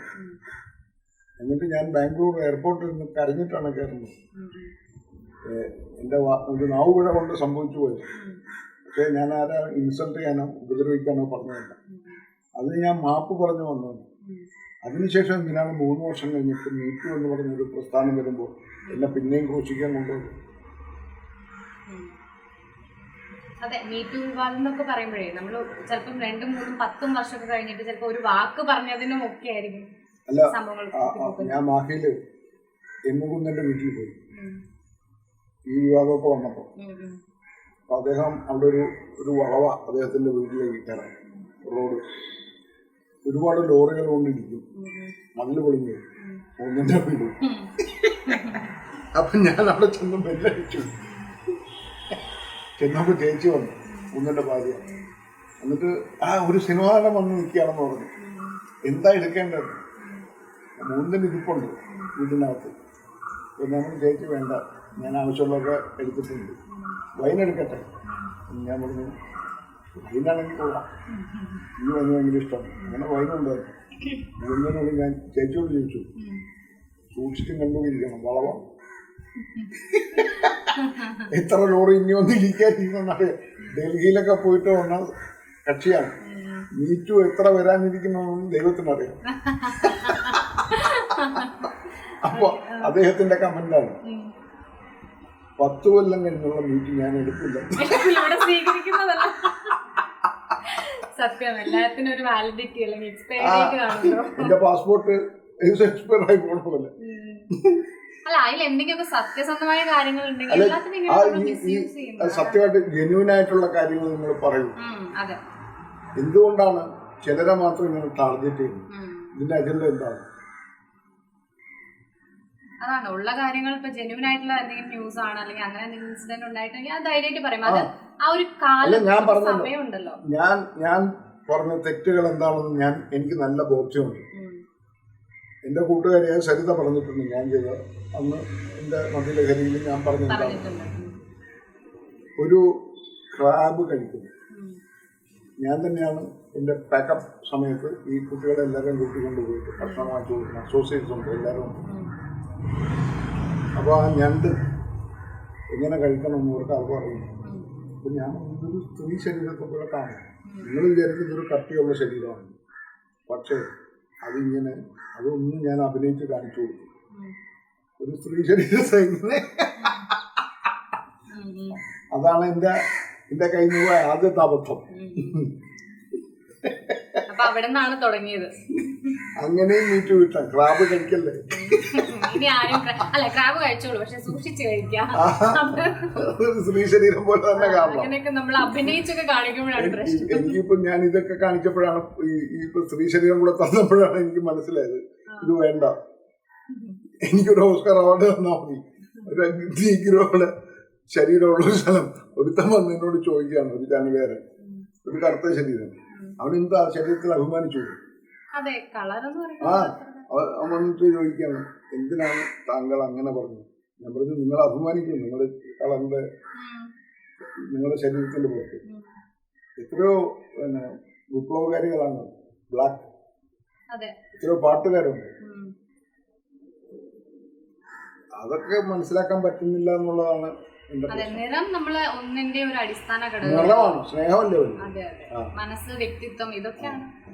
അല്ലാണ്ട് കറുപ്പ് വെളുപ്പ് ആകെ 2 നിറയേ ഉള്ളൂ, കറുപ്പ് വെളുപ്പ്. അതിനിപ്പം നമുക്കിനി പുതുതായിട്ട് നിറം ചുവപ്പ് മഞ്ഞ അങ്ങനെയൊന്നും ഇല്ലല്ലോ. ഉള്ളതിൽ അഭിമാനിക്കാൻ നമുക്ക് ടാലന്റ്. ഇന്നലെ ആ കുട്ടി പറഞ്ഞു, ഭദ്ര പറഞ്ഞൊരു ഡയലോഗ്, അത് ഭയങ്കര രസമാണ്. ഇനി ഞാൻ നിന്നെ തട്ടിക്കൊണ്ടുപോകുന്നു, ഞാൻ രാവണനാണ്. സീതയെ തട്ടിക്കൊണ്ടുപോകണമല്ല, രാവണൻ തട്ടിക്കൊണ്ടുപോയത് ലങ്കാലക്ഷ്മിയിൽ ശ്രീകണ്ഠന്റെ നേരെ എഴുതിയിട്ടുണ്ട്, ലങ്കയ്ക്ക് അഭിമാനമായിരിക്കണം സീത, കാട്ടിൽ കിടക്കേണ്ടതല്ല. അല്ലാതെ അദ്ദേഹം അവരെ ഉപയോഗിക്കാൻ കൊണ്ടുപോയത്. അപ്പോൾ അവള് പറഞ്ഞു, ഞാൻ മണ്ണു വാരിയിടും. 4ാം ക്ലാസ് പഠിക്കുന്ന കൊച്ചാലും കുട്ടി ആലോചിച്ച രീതി അല്ലെങ്കിൽ സ്പോണ്ടേനിയസ് ആയിട്ടുള്ള റെസ്പോൺസ്. ഞാൻ മണ്ണ് വാരിയിടും, ഞാൻ പറഞ്ഞ മഞ്ഞുകൊണ്ട് ഞാൻ മൂടും. ഇത് നാളെ വാർത്തയാവും. ഇതുവരെയാണെങ്കിൽ ചിലപ്പോ ഒരു വാർത്തക്കുള്ള സ്കോപ്പ് ഒക്കെ ഉണ്ട്. കൊച്ചുകുട്ടി വരെ പീഡിപ്പിക്കാൻ ശ്രമിച്ചു. ആക്ഷൻ കട്ട് ഇതിന്റെ ഇടയിലുള്ളതാണല്ലോ ചേട്ടന്റെ ആക്ടിങ്. ഇതല്ലാണ്ട് കട്ട് പറഞ്ഞു കഴിഞ്ഞാലുള്ള അലൻസിയോ ചേട്ടൻ എങ്ങനെയാണ് വീട്ടില് നാട്ടില് ഒക്കെ? ഞാൻ വയലുണ്ടാവും. വീട്ടിൽ വരുമ്പോ ഭാര്യ വയലുണ്ടാവും, ഞാനും വയലുണ്ടാവും, കൂടെ വയലുണ്ടാവും, നാട്ടുകാർ വയലുണ്ടാവും, ഞാൻ അതിനേക്കാൾ വയലുണ്ടാവും. എനിക്ക് ഒരുപാട് അശ്ലീലങ്ങൾ പദങ്ങൾ അറിയാം. നല്ല ശീലമുള്ള ആളല്ല ഞാൻ അതിനകത്ത് അനുസരിച്ച് റിയാക്ട് ചെയ്യും. എന്നോട് എങ്ങനെ റെസ്പോണ്ട് ചെയ്യുന്നു അതുപോലെ തന്നെ തിരിച്ചു. അതെ, പച്ചയായ മനുഷ്യൻ, ഞാൻ നേരത്തെ പറഞ്ഞ പോലെ തന്നെ. പിന്നെ കരയും. അതെ അതെ, എല്ലാ വികാരങ്ങളും അല്ലേ, കരച്ചിലാണെങ്കിലും ശരിയാണെങ്കിലും ദേഷ്യം, നവഭാവങ്ങൾ, നവരസങ്ങൾ എന്ന് പറഞ്ഞ് നാട്യശാസ്ത്രത്തിൽ എഴുതി വെച്ചിട്ടുണ്ട്. അതെല്ലാം എന്റെ തലയെ കൊണ്ടുവച്ചിട്ടുണ്ടോ എല്ലാ കാര്യം ഉണ്ടായിരുന്നു. ഞാനിവിടെ വീട്ടിൽ രാവിലെ ഭാര്യയുമായി അപ്പുറത്ത് മുറിയിൽ കിടന്നുറങ്ങിയിട്ട് രാവിലെ ഞാനിവിടെ വന്ന് അച്ഛനമ്മ അവരോടുമ്പോ ഞാൻ സംസാരിക്കും അച്ഛനമ്മയോട് രാത്രി. അവർക്ക് ഭയങ്കര ഡിസ്റ്റർബാണ് ഞാൻ ഈ സംസാരിക്കുന്ന കേട്ടിട്ട്. ആരോടാ സംസാരിക്കുന്നത്? ഒറ്റയ്ക്ക് സംസാരിക്കുമ്പോഴേ പൊതുവെ നമ്മൾ പറയില്ലേ അങ്ങനത്തെ ഒരു ഇത് വരുമല്ലോ. ചേച്ചി അങ്ങനെയാണോ ചോദിക്കാറ്? അല്ല, രാത്രി ചോദിക്കുമ്പോ എന്നോട് ഞാൻ ഇങ്ങനെ അച്ഛനും അമ്മയോട് സംസാരിച്ചോണ്ടിരിക്കുമ്പോ ആരോടാ സംസാരിക്കുന്നത്? ഞാൻ പറയും ഞാൻ എന്റെ ആൾ തട്ടും. ആരോടാ അപ്പോഴാണ് തട്ടുമ്പോഴാണ് അറിയുന്നത് ഞാൻ സംസാരിക്കുക. ഉറക്കത്തില്ല. അച്ഛനും അമ്മ എന്നോട് ഒന്ന് സംസാരിച്ചോണ്ടിരിക്കുക. അത് ഞാൻ പണ്ട് വി.ആർ. കൃഷ്ണൻ സാറ്, നമ്മുടെ സുപ്രീം കോടതി ജഡ്ജിയായിരുന്ന ആള്, അദ്ദേഹം പണ്ട് എഴുതിയൊരു പുസ്തകത്തിൽ പറഞ്ഞിട്ടുണ്ട്, മരിച്ചുപോയ ഭാര്യയുമായി സംസാരിക്കുക. അന്ന് ഞാനത് വായിച്ചപ്പോൾ ഞാൻ വിശ്വസിച്ചു. പക്ഷെ എനിക്കിപ്പോൾ വിശ്വസിക്കാൻ പറ്റും. എൻ്റെ അച്ഛനമ്മയൊന്നും മരിച്ചു പോയിട്ടില്ല. അവരെൻ്റെ കൂടെ ഒന്ന് വർത്താനം പറഞ്ഞു. എൻ്റെ ഭാര്യയ്ക്ക് അത് മനസ്സിലാകുന്നില്ലെന്ന് അതിന് പറഞ്ഞ് ഞാൻ നാളെ കേസ് വരും. എൻ്റെ ഭാര്യയ്ക്ക് എന്നെ മനസ്സിലായില്ലെന്ന് അടുത്ത വഴക്കാവും. നമുക്ക് മനസ്സിലാവുന്നുണ്ട്. ഇന്നലെ എന്നോട് ചോദിച്ചൊരു ചോദ്യമാണ്. ഞാൻ കുറെ നേരം വർത്താനം പറഞ്ഞുകൊണ്ട് കഴിഞ്ഞു രാത്രി. സത്യത്തിൽ ഉറക്കത്തിലാണോ ഉണർച്ചയിലാണോ സംസാരിക്കുന്നത്? എനിക്കതും കേൾക്കാം. തൊട്ടടുത്ത് കിടക്കുന്ന ഭാര്യയുടെ ശബ്ദവും കേൾക്കാം, മരിച്ചുപോയ എൻ്റെ അച്ഛൻ്റെയും അമ്മയുടെയും ശബ്ദം കേൾക്കാം. കൂട്ടുകാരുടെ ശബ്ദം കേൾക്കാം. അത്രയും ഒരു ആത്മബന്ധം അവരുമായിട്ട് ഉള്ളത് കൊണ്ടായിരിക്കണം എനിക്ക് അങ്ങനെ സംവദിക്കാൻ പറ്റും. ഇങ്ങനെ ഒന്ന് ഉൾപ്പെടാതിരിക്കാൻ പറ്റും. അതാണ് ഞാൻ ആദ്യം പറഞ്ഞത്. നമ്മള് പൊതുവെ ഒരു ഇന്റർവ്യൂ അല്ലെങ്കിൽ ചാനൽ വരുന്നു, മീഡിയ വരുന്നൊക്കെ പറയുമ്പോൾ എന്തായാലും ഒരു ഡ്രസ്സപ്പ് ചെയ്യുക, അത്യാവശ്യം മേക്കപ്പ് ചെയ്യുക പരിപാടികളൊക്കെ ഉണ്ടല്ലോ. ചേട്ടൻ എങ്ങനെയാണ് ഉണ്ടായിരുന്നത്? അങ്ങനെ തന്നെ അറിയാം. ഒരു ഇത് ഓക്കെ ആണോ, ഇത് മതിയോ എന്നാണ് നമ്മളോട് ചോദിച്ചത്. അവനവൻ സത്യസന്ധനായിരിക്കുക എന്നുള്ളത്. എന്തിനാണ് കുപ്പായങ്ങളിട്ട് അലങ്കാരങ്ങൾ ഉണ്ടാക്കുന്നത്? ഒരാവശ്യമില്ല. നിങ്ങൾ എൻ്റെ വീട്ടിലാണോ? ഞാൻ നിങ്ങളുടെ സ്റ്റുഡിയോയിലേക്കല്ല. നിങ്ങളുടെ സ്റ്റുഡിയോയിൽ വരുമ്പോൾ ഞാൻ മേക്കപ്പ് ഇടും, ഞാൻ ചിലപ്പോൾ ലിപ്സ്റ്റിക് ഇടും, ഞാൻ ചിലപ്പോൾ കണ്ണെഴുതും, ഞാൻ കള്ളത്തരങ്ങൾ പറയും. എൻ്റെ വീട്ടിൽ സംസാരിക്കാൻ വരുമ്പോൾ ഞാൻ സത്യസന്ധനായിരിക്കണം. ഞാൻ ഇങ്ങനെ ഇരിക്കാനാണ് ഇഷ്ടപ്പെടുന്നത്. ഇത്രയും ഉഷ്ണത്തിൽ ഞാൻ എന്തിനാണ് കോട്ടിട്ടുണ്ടോന്ന് നിങ്ങളുടെ ക്യാമറയുടെ മുമ്പിൽ വന്നിരിക്കേണ്ടത്? ഇത്രയും ചൂടുള്ള ഒരു കാലാവസ്ഥ ആരാണ് ഉണ്ടാക്കിയത്? ഞാനല്ലല്ലോ. നമ്മളെല്ലാവരും കൂടെ ഒക്കെ ഉണ്ടാക്കിയല്ലേ. എത്ര മരങ്ങളാണ് മുറിച്ചു കളഞ്ഞത്, എത്ര നദികൾ വറ്റിപ്പോയി. വരണ്ടു കിടങ്ങുന്ന ഭൂമിയിൽ ഞാൻ ഇതിന് കോട്ടിട്ട് ഒന്ന് വർത്താനം പറയാം. അതൊരു സത്യം. പിന്നെ ചേട്ടനൊരു അച്ഛൻ എന്നുള്ള രീതിയിൽ ചേട്ടന്റെ അച്ഛനെ പോലെ തന്നെയാണോ ചേട്ടന്റെ മക്കൾക്ക്? അതോ ഡിഫറെന്റ് ആയിട്ടുള്ള ഒരു അച്ഛൻ? അച്ഛനെ പോലെ തന്നെയാണ് ആണല്ലേ? എന്റെ മക്കള് നാടകം കളിക്കാനൊക്കെ പോയിട്ടത് പാചകരായിക്കാണ് ബൈക്കിൽ തിരിച്ചു വരുന്നത്. അതുവരെ ഞാനിവിടെ കാത്തിരിക്കും. എന്നെ എന്റെ അച്ഛൻ അതുപോലെ കാത്തിരുന്നു. ഞാൻ നാടകം നിന്നിരുന്നു. അന്ന് എനിക്ക് ബൈക്കൊന്നും ബസ്സിലാകുന്നത്, ലാസ്റ്റ് ബസ്സിലൊക്കെ ഒന്നും അച്ഛൻ്റെ കണ്ടിട്ട് എനിക്ക് തൊട്ടടുത്ത് കടല. എനിക്കൊരു അനിയാണ്. എന്നെ അവന് കടലിൽ കുളിക്കാൻ വിടില്ല അച്ഛൻ. കൂട്ടുകാരൊക്കെ അച്ഛൻ്റെ ഒരു മക്കളോടുള്ള സുരക്ഷിതത്വത്തെ കുറിച്ചുള്ള വലിയ ഉൾക്കണ്ട. അത് തന്നെയാണ് ഞാൻ എൻ്റെ മക്കളോടും കാണിച്ചുകൊണ്ടിരിക്കുന്നത്. അവന്മാരുടെ ഓരോ യാത്രകളും ഇവിടെ എത്തി എന്നൊക്കെ ഞാൻ വിളിച്ചുകൊണ്ടിരിക്കും. അത് സ്കൂളിൽ പോകുമ്പോൾ തന്നെ അങ്ങനെ ചെയ്യും. അതിൻ്റെ അച്ഛനും എന്നോട് കാണിച്ചിട്ടുള്ളത്. അതുകൊണ്ടാണ് എനിക്ക് അച്ഛൻ ഇഷ്ടം. അച്ഛൻ ഉറങ്ങാത്ത വീട്. അച്ഛൻ എന്നെ അപ്പുറത്ത് കാത്തിരുന്ന പോലെ ഞാൻ എൻ്റെ മക്കളെ കാത്തിരിക്കാൻ വരിക. 2:30 മണിക്കും 3 മണിക്കൊക്കെയാണ് മൂത്തവൻ റിഹേഴ്സൽ കഴിഞ്ഞ് വരുന്നത്. നാളെ എനിക്ക് പേടിയാണ്. എൻ്റെ പേടിയായിരിക്കും. അവന്മാർ സ്കൂളിൽ പഠിക്കുന്ന കാലത്ത് തന്നെ ടൂറ് പോകും, സ്കൂളിൽ നിന്ന് കൊണ്ടുപോകുന്നു. അപ്പോൾ ഫോണിൽ വിളിക്കും. കൂട്ടുകാരുടെ നമ്പറിലേക്കാണ് വിളിക്കുന്നത്. അവരെടുക്കും.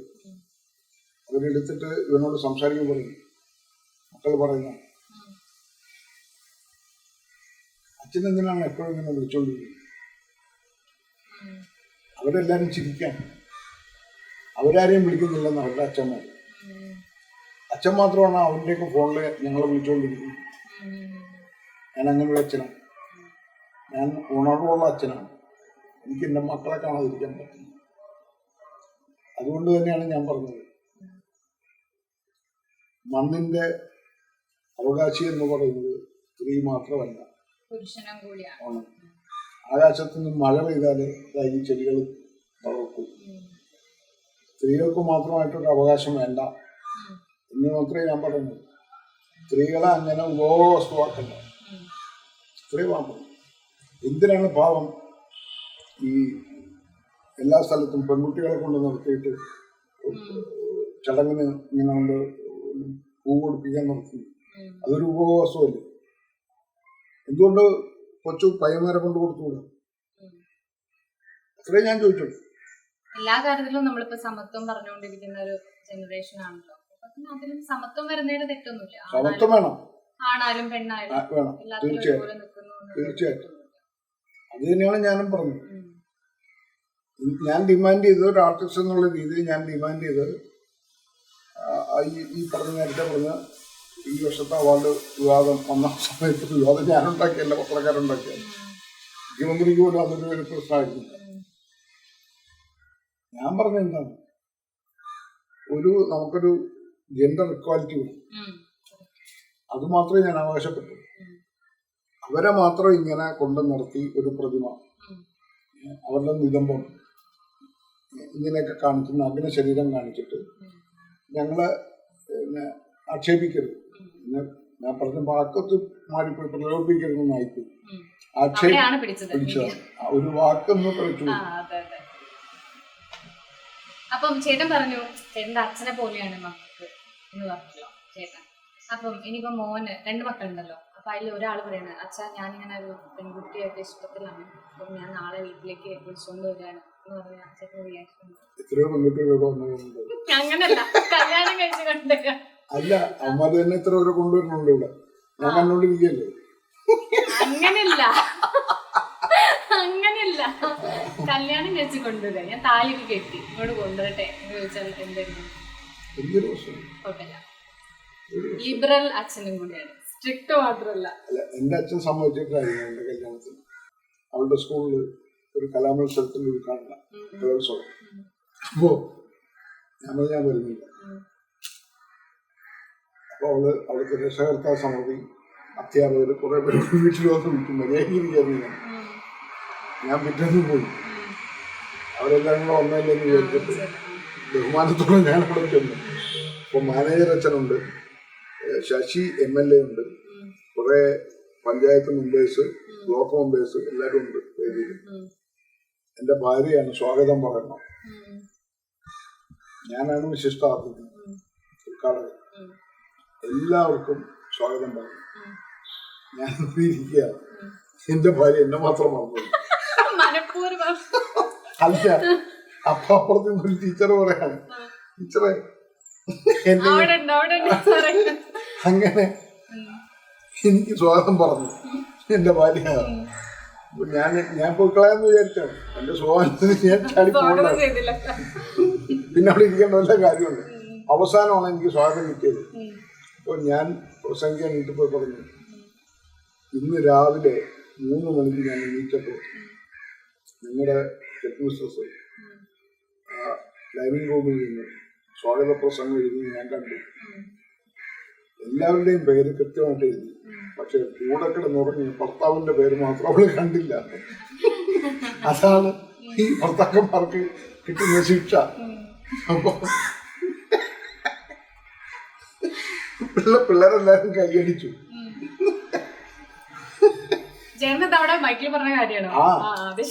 പിന്നെ അല്ലാതെ ഞാൻ വീട്ടിൽ വെച്ച് പറയേണ്ട കാര്യമാണോ? നമ്മളെല്ലാം 3 മണിക്ക് കണ്ടാണ് അവളെല്ലാരും എഴുതിക്കൊണ്ടിരിക്കുന്നു, ആരുടെയൊക്കെ പേരൊക്കെ. എന്റെ പേര് മാത്രം. അത് പിന്നെ അപ്പോ മാനേജർ അച്ഛൻ പറയാം, അതൊരു സ്വാതന്ത്ര്യം കൊണ്ടായിരിക്കും,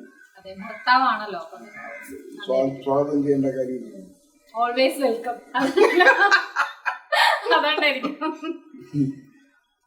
അങ്ങനെ ഞങ്ങൾ കലഹിച്ചും പ്രണയിച്ചും വിഷമിച്ചും സന്തോഷിച്ചും ഇങ്ങനെ അങ്ങനെ തുടർന്ന് പോട്ടെ. അല്ലെങ്കിൽ നമ്മള് ലൈഫ് എന്ന് പറയുമ്പോൾ അപ്സ് ആൻഡ് ഡൗൺസ് ഉണ്ടാവുമല്ലോ.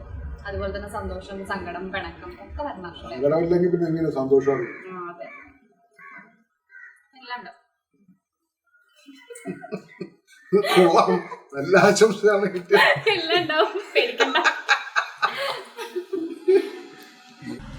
ചേട്ടാ, ഇവിടെ വീട്ടിൽ വന്നപ്പം ഞങ്ങൾ കണ്ടു വീടിനകത്തൊരു വലിയ സ്റ്റുഡിയോ ഒക്കെ സെറ്റ് ചെയ്തിട്ടുണ്ട്. അപ്പം അത് ചേട്ടന്റെ ഇഷ്ടപ്രകാരം ചെയ്ത സംഭവം.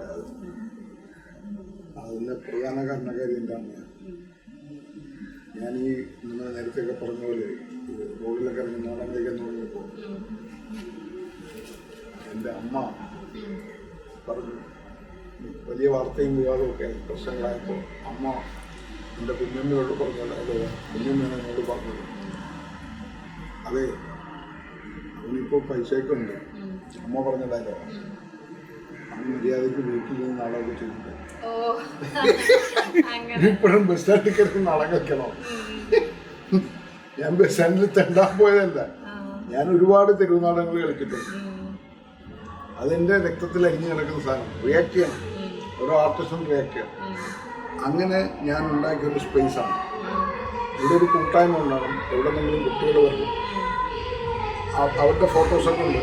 ഞാനിവിടെ നാടകങ്ങൾ നടത്തുന്നു, ഫിലിം ഫെസ്റ്റിവൽ നടത്തും. എൻ്റെ മക്കൾ 2 പേരും ഈ ആർട്ട് ബന്ധപ്പെട്ട് നിൽക്കുന്നവരാണ്. അപ്പോൾ അവർക്കിത് ഉപയോഗിക്കാം. ഇതിൻ്റെ മുകളിലൊരു സ്റ്റുഡിയോ ഉണ്ട്, ഡബിങ് സ്റ്റുഡിയോ പ്ലാൻ ചെയ്ത് വരുന്നുണ്ട്. സിനിമ കിട്ടിയ സിനിമ കിട്ടിയതിന് ശേഷം ഇത്രയും പൂർത്തിയായി. അത് ഉദ്ഘാടനം ചെയ്ത അബ്ദുൾ സാർ. അബ്ദുൾ സാറിനെ ഞാനൊരു വാല്യൂ തിയേറ്ററിലെ മാർച്ച് 27 രാവിലെ വിളിക്കുക. അബ്ദുൾ സാറിൻ്റെ ഒരു ഷോർട്ട് ഫിലിമിൽ ഞാൻ അഭിനയിച്ചു, അവസാനത്തെ ഷോർട്ട് ഫിലിം അബ്ദുൾ സാറെ ചെയ്തു.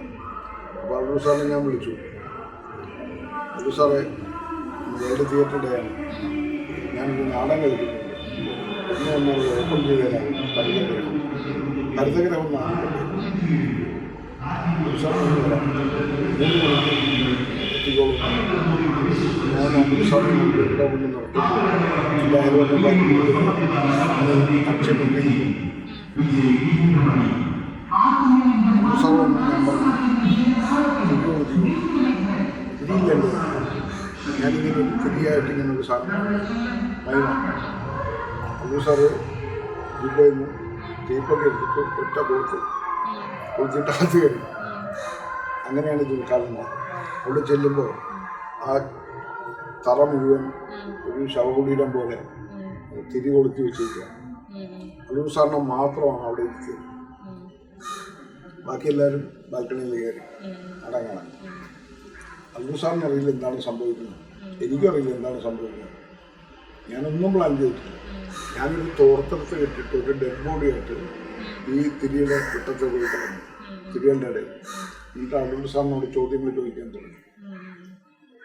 കലയെക്കുറിച്ച്, രാഷ്ട്രീയത്തെക്കുറിച്ച്. അബ്ദുൾ സാർ ഉത്തരം പറയും.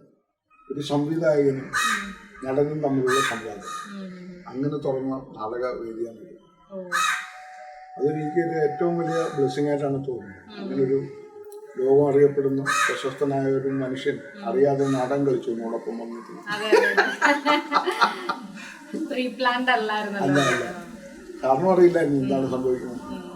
തിരിച്ചിറങ്ങിയപ്പോൾ കിട്ടിയ പിന്നെ നന്ദി ആർക്കാണെന്നറിയും. എൻ്റെ ഭാര്യ സുശീല ജോർജ്. അബ്ദുൾ സാർ ഇവിടെ നിന്ന് ഇറങ്ങുമ്പോൾ പറയാം എന്നോട്, ഇങ്ങനൊരു ഭാര്യ ഉള്ളവരാണ് ഇതൊക്കെ കെട്ടാൻ പറ്റിയത്. ഞാൻ മഴയത്തും വെയിലത്തും മഞ്ഞത്തും കിടന്ന് കഷ്ടപ്പെട്ടു. ഭാര്യ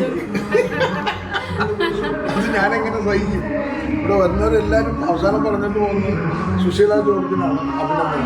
എനിക്കില്ല.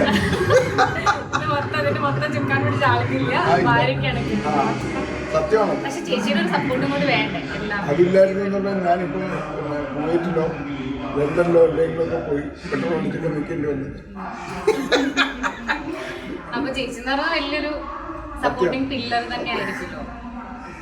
ആ കലഹം ഉണ്ടാകുന്നതുകൊണ്ടാണ് ഞാനൊരു ആക്ടറായി. എന്നെ ജീവിക്കാൻ പ്രേരിപ്പിക്കുന്നു ആ പ്രണയവും കലഹവും തന്നെയാണ്. അതെ, അതൊന്നും ഇല്ലെങ്കിൽ ഒരു ചേട്ടൻ പറഞ്ഞ പോലെ പച്ചയായ മനുഷ്യനുണ്ടാവില്ല. ഇതാണിപ്പോൾ നമ്മൾ പറഞ്ഞ അലൻസിയർ ചേട്ടൻ്റെ തിയേറ്റർ, നാടക ക്യാമ്പും മറ്റൊക്കെ നടത്തി വരുന്ന ഒരു അടിപൊളി തിയേറ്റർ. യേശുക്രിസ്തു ജനിച്ചപ്പോൾ 3 ജ്ഞാനികൾ കിഴക്ക് നിന്ന് പോയി ജെറുസലേമിലേക്ക്. അവരാ കുട്ടിയെ തട്ടിക്കൊണ്ടുപോയി. കൊണ്ടുപോയത് മീറ എന്തൊക്കെയോ സാധനം. ഈ ആദ്യം നക്ഷത്രം കണ്ടു. ആ നക്ഷത്രം എന്ന് പറയുന്നത് അന്നുവരെ കാണാത്തൊരു നക്ഷത്രമാണ്. അതാണ് യേശുക്രിസ്തു ജനിച്ച സമയത്തുള്ള നക്ഷത്രം. ബുദ്ധനാണ്, ബുദ്ധന്റെ പുനർജനനമാണ്. അങ്ങനെയാണ് യേശുക്രിസ്തു. ഈ ഒരു കോൺസെപ്റ്റ് അല്ലേ? അതെ. ചേട്ടാ, വ്യക്തമായ നിലപാട് എന്നും തുറന്നു പറയുന്ന ഒരാളാണല്ലോ അലൻസിയർ ചേട്ടൻ. അപ്പം ചേട്ടന്റെ രാഷ്ട്രീയം എങ്ങനെയാണ്? ഒരു രാഷ്ട്രവാദിയായി മാറി. കാരണം ആരെയും വിശ്വസിക്കാൻ പറ്റില്ല. എന്തുകൊണ്ടെന്ന് ചോദിച്ചു കഴിഞ്ഞാൽ, നമുക്ക് പണ്ട് പറയും വലതുപക്ഷം ഇടതുപക്ഷം. എൻ്റെ അച്ഛൻ ഇടത് കൈകൊണ്ട് യേശുക്രിസ്തുവിനെ ജനിപ്പിക്കുകയും വലത് കൈകൊണ്ട് അച്ഛൻ നട്ടു വളർത്തിയ പള്ളിയുടെ മുറ്റത്തിരിക്കുന്ന വാഗമര ചോട്ടിൽ ചുവപ്പ് കൊടികൾ പൊട്ടിച്ചുകളയും ചെയ്യുന്നതാണ്.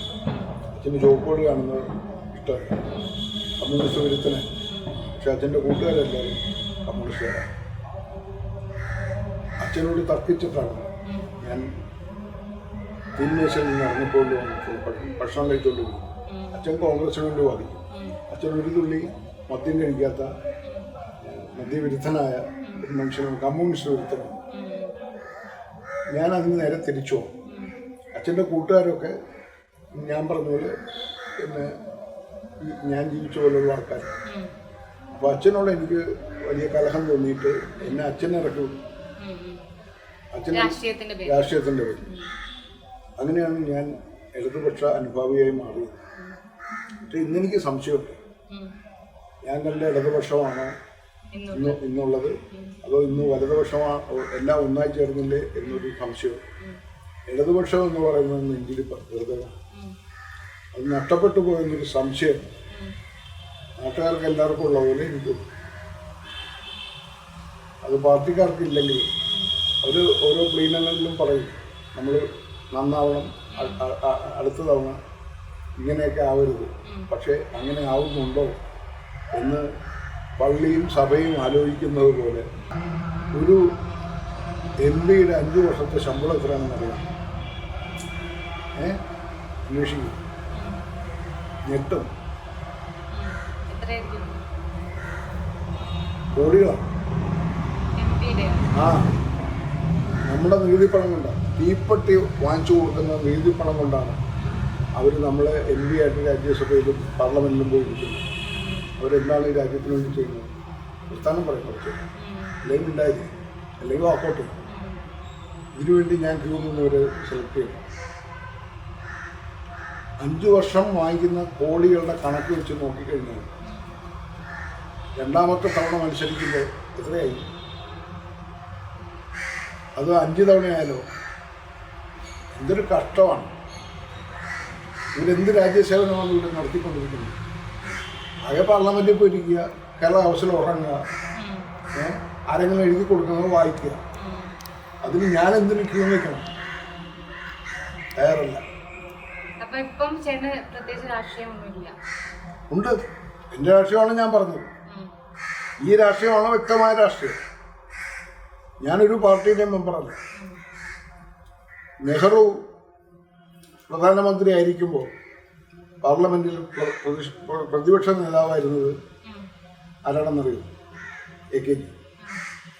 AKG പ്രസംഗിക്കാൻ വരുമ്പോൾ, പാർലമെന്റിൽ പ്രസംഗിക്കുമ്പോൾ നെഹ്റു ഓടിയെത്തുന്ന ഒന്ന് കേൾക്കാൻ, ആ സ്വരം കേൾക്കാൻ. ഞാൻ ആ സ്വരത്തിന്റെ കൂടെയാണ്. പക്ഷെ ഇന്നത്തെ സ്വരം കേൾക്കാൻ ഞാൻ തയ്യാറല്ല. പാർട്ടി അന്നും ഇന്നും സെയിം ആണ്, പക്ഷെ അതിലുള്ള അപജയം വളരെ സംഭവിച്ചിട്ടുണ്ട്. എല്ലാ കാലഘട്ടത്തിലും ഈ ആദ്യം തുടങ്ങുമ്പോൾ വലിയ വിപ്ലവം പറയും, പിന്നെ ഫാസിസ്റ്റാണ്. അതാണ് സംഭവിച്ചുകൊണ്ടിരിക്കുന്നത്. അത് വലതുപക്ഷമായാലും ഇടതുപക്ഷമായാലും അപ്പോൾ തിരിച്ചറിയാൻ പറ്റുന്നത് ഏതാണ് വലതുപക്ഷം, ഏതാണ് ഇടതുപക്ഷവും.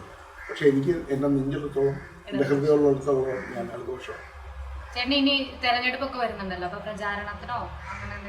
ഇല്ല, ഞാൻ കുറെ കുട്ടികളായിട്ട് സംസാരിക്കാൻ വേണ്ടി എന്നെ വിളിച്ചിട്ടുണ്ട്. എനിക്ക് കുട്ടികളോട് സംവാദിക്കാൻ എനിക്ക് താല്പര്യമുള്ള ആളാണ്. അവരോട് പറയണം നമ്മുടെ രാഷ്ട്രീയ കാലാവസ്ഥ എന്താണ്, നമ്മുടെ ഭൂമി എന്തുകൊണ്ട് ഇങ്ങനെ ആയിപ്പോയെന്ന് പറഞ്ഞു, എന്തുകൊണ്ട് ഞാൻ വേർക്കുന്നു എന്ന് പറഞ്ഞു, എന്തുകൊണ്ട് ഞാൻ കരയുന്നു എന്ന് പറഞ്ഞു. നിങ്ങൾ കരയാതിരിക്കാൻ, നിങ്ങൾ ഈ രാജ്യത്തെ സൂക്ഷിക്കാനുള്ള ഉത്തരവാദിത്വം നിങ്ങൾക്കുണ്ടെന്ന് പറഞ്ഞു. അപ്പം ഇന്നത്തെ ഈ എപ്പിസോഡിൽ നമ്മുടെ കൂടെ ഇത്രയും നേരം ഇരുന്ന് കുറേ കാര്യങ്ങളും ഒക്കെ പറഞ്ഞു തന്നാൽ തീർച്ചയായിട്ടും നന്ദി പറയുന്നു. പിന്നെ ഒരുപാട് കാര്യങ്ങളാണ് പറഞ്ഞിട്ടുള്ളത്. രസകരമായ മുഹൂർത്തങ്ങളിലൂടെയാണ് നമ്മൾ ഇത്ര നേരം ചേട്ടൻ കൊണ്ടുപോയിട്ടുള്ളത്.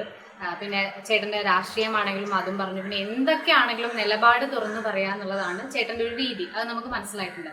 പിന്നെ മുമ്പ് പറഞ്ഞ പല കാര്യങ്ങളും വളച്ചൊടിക്കപ്പെട്ടിട്ടുണ്ട്.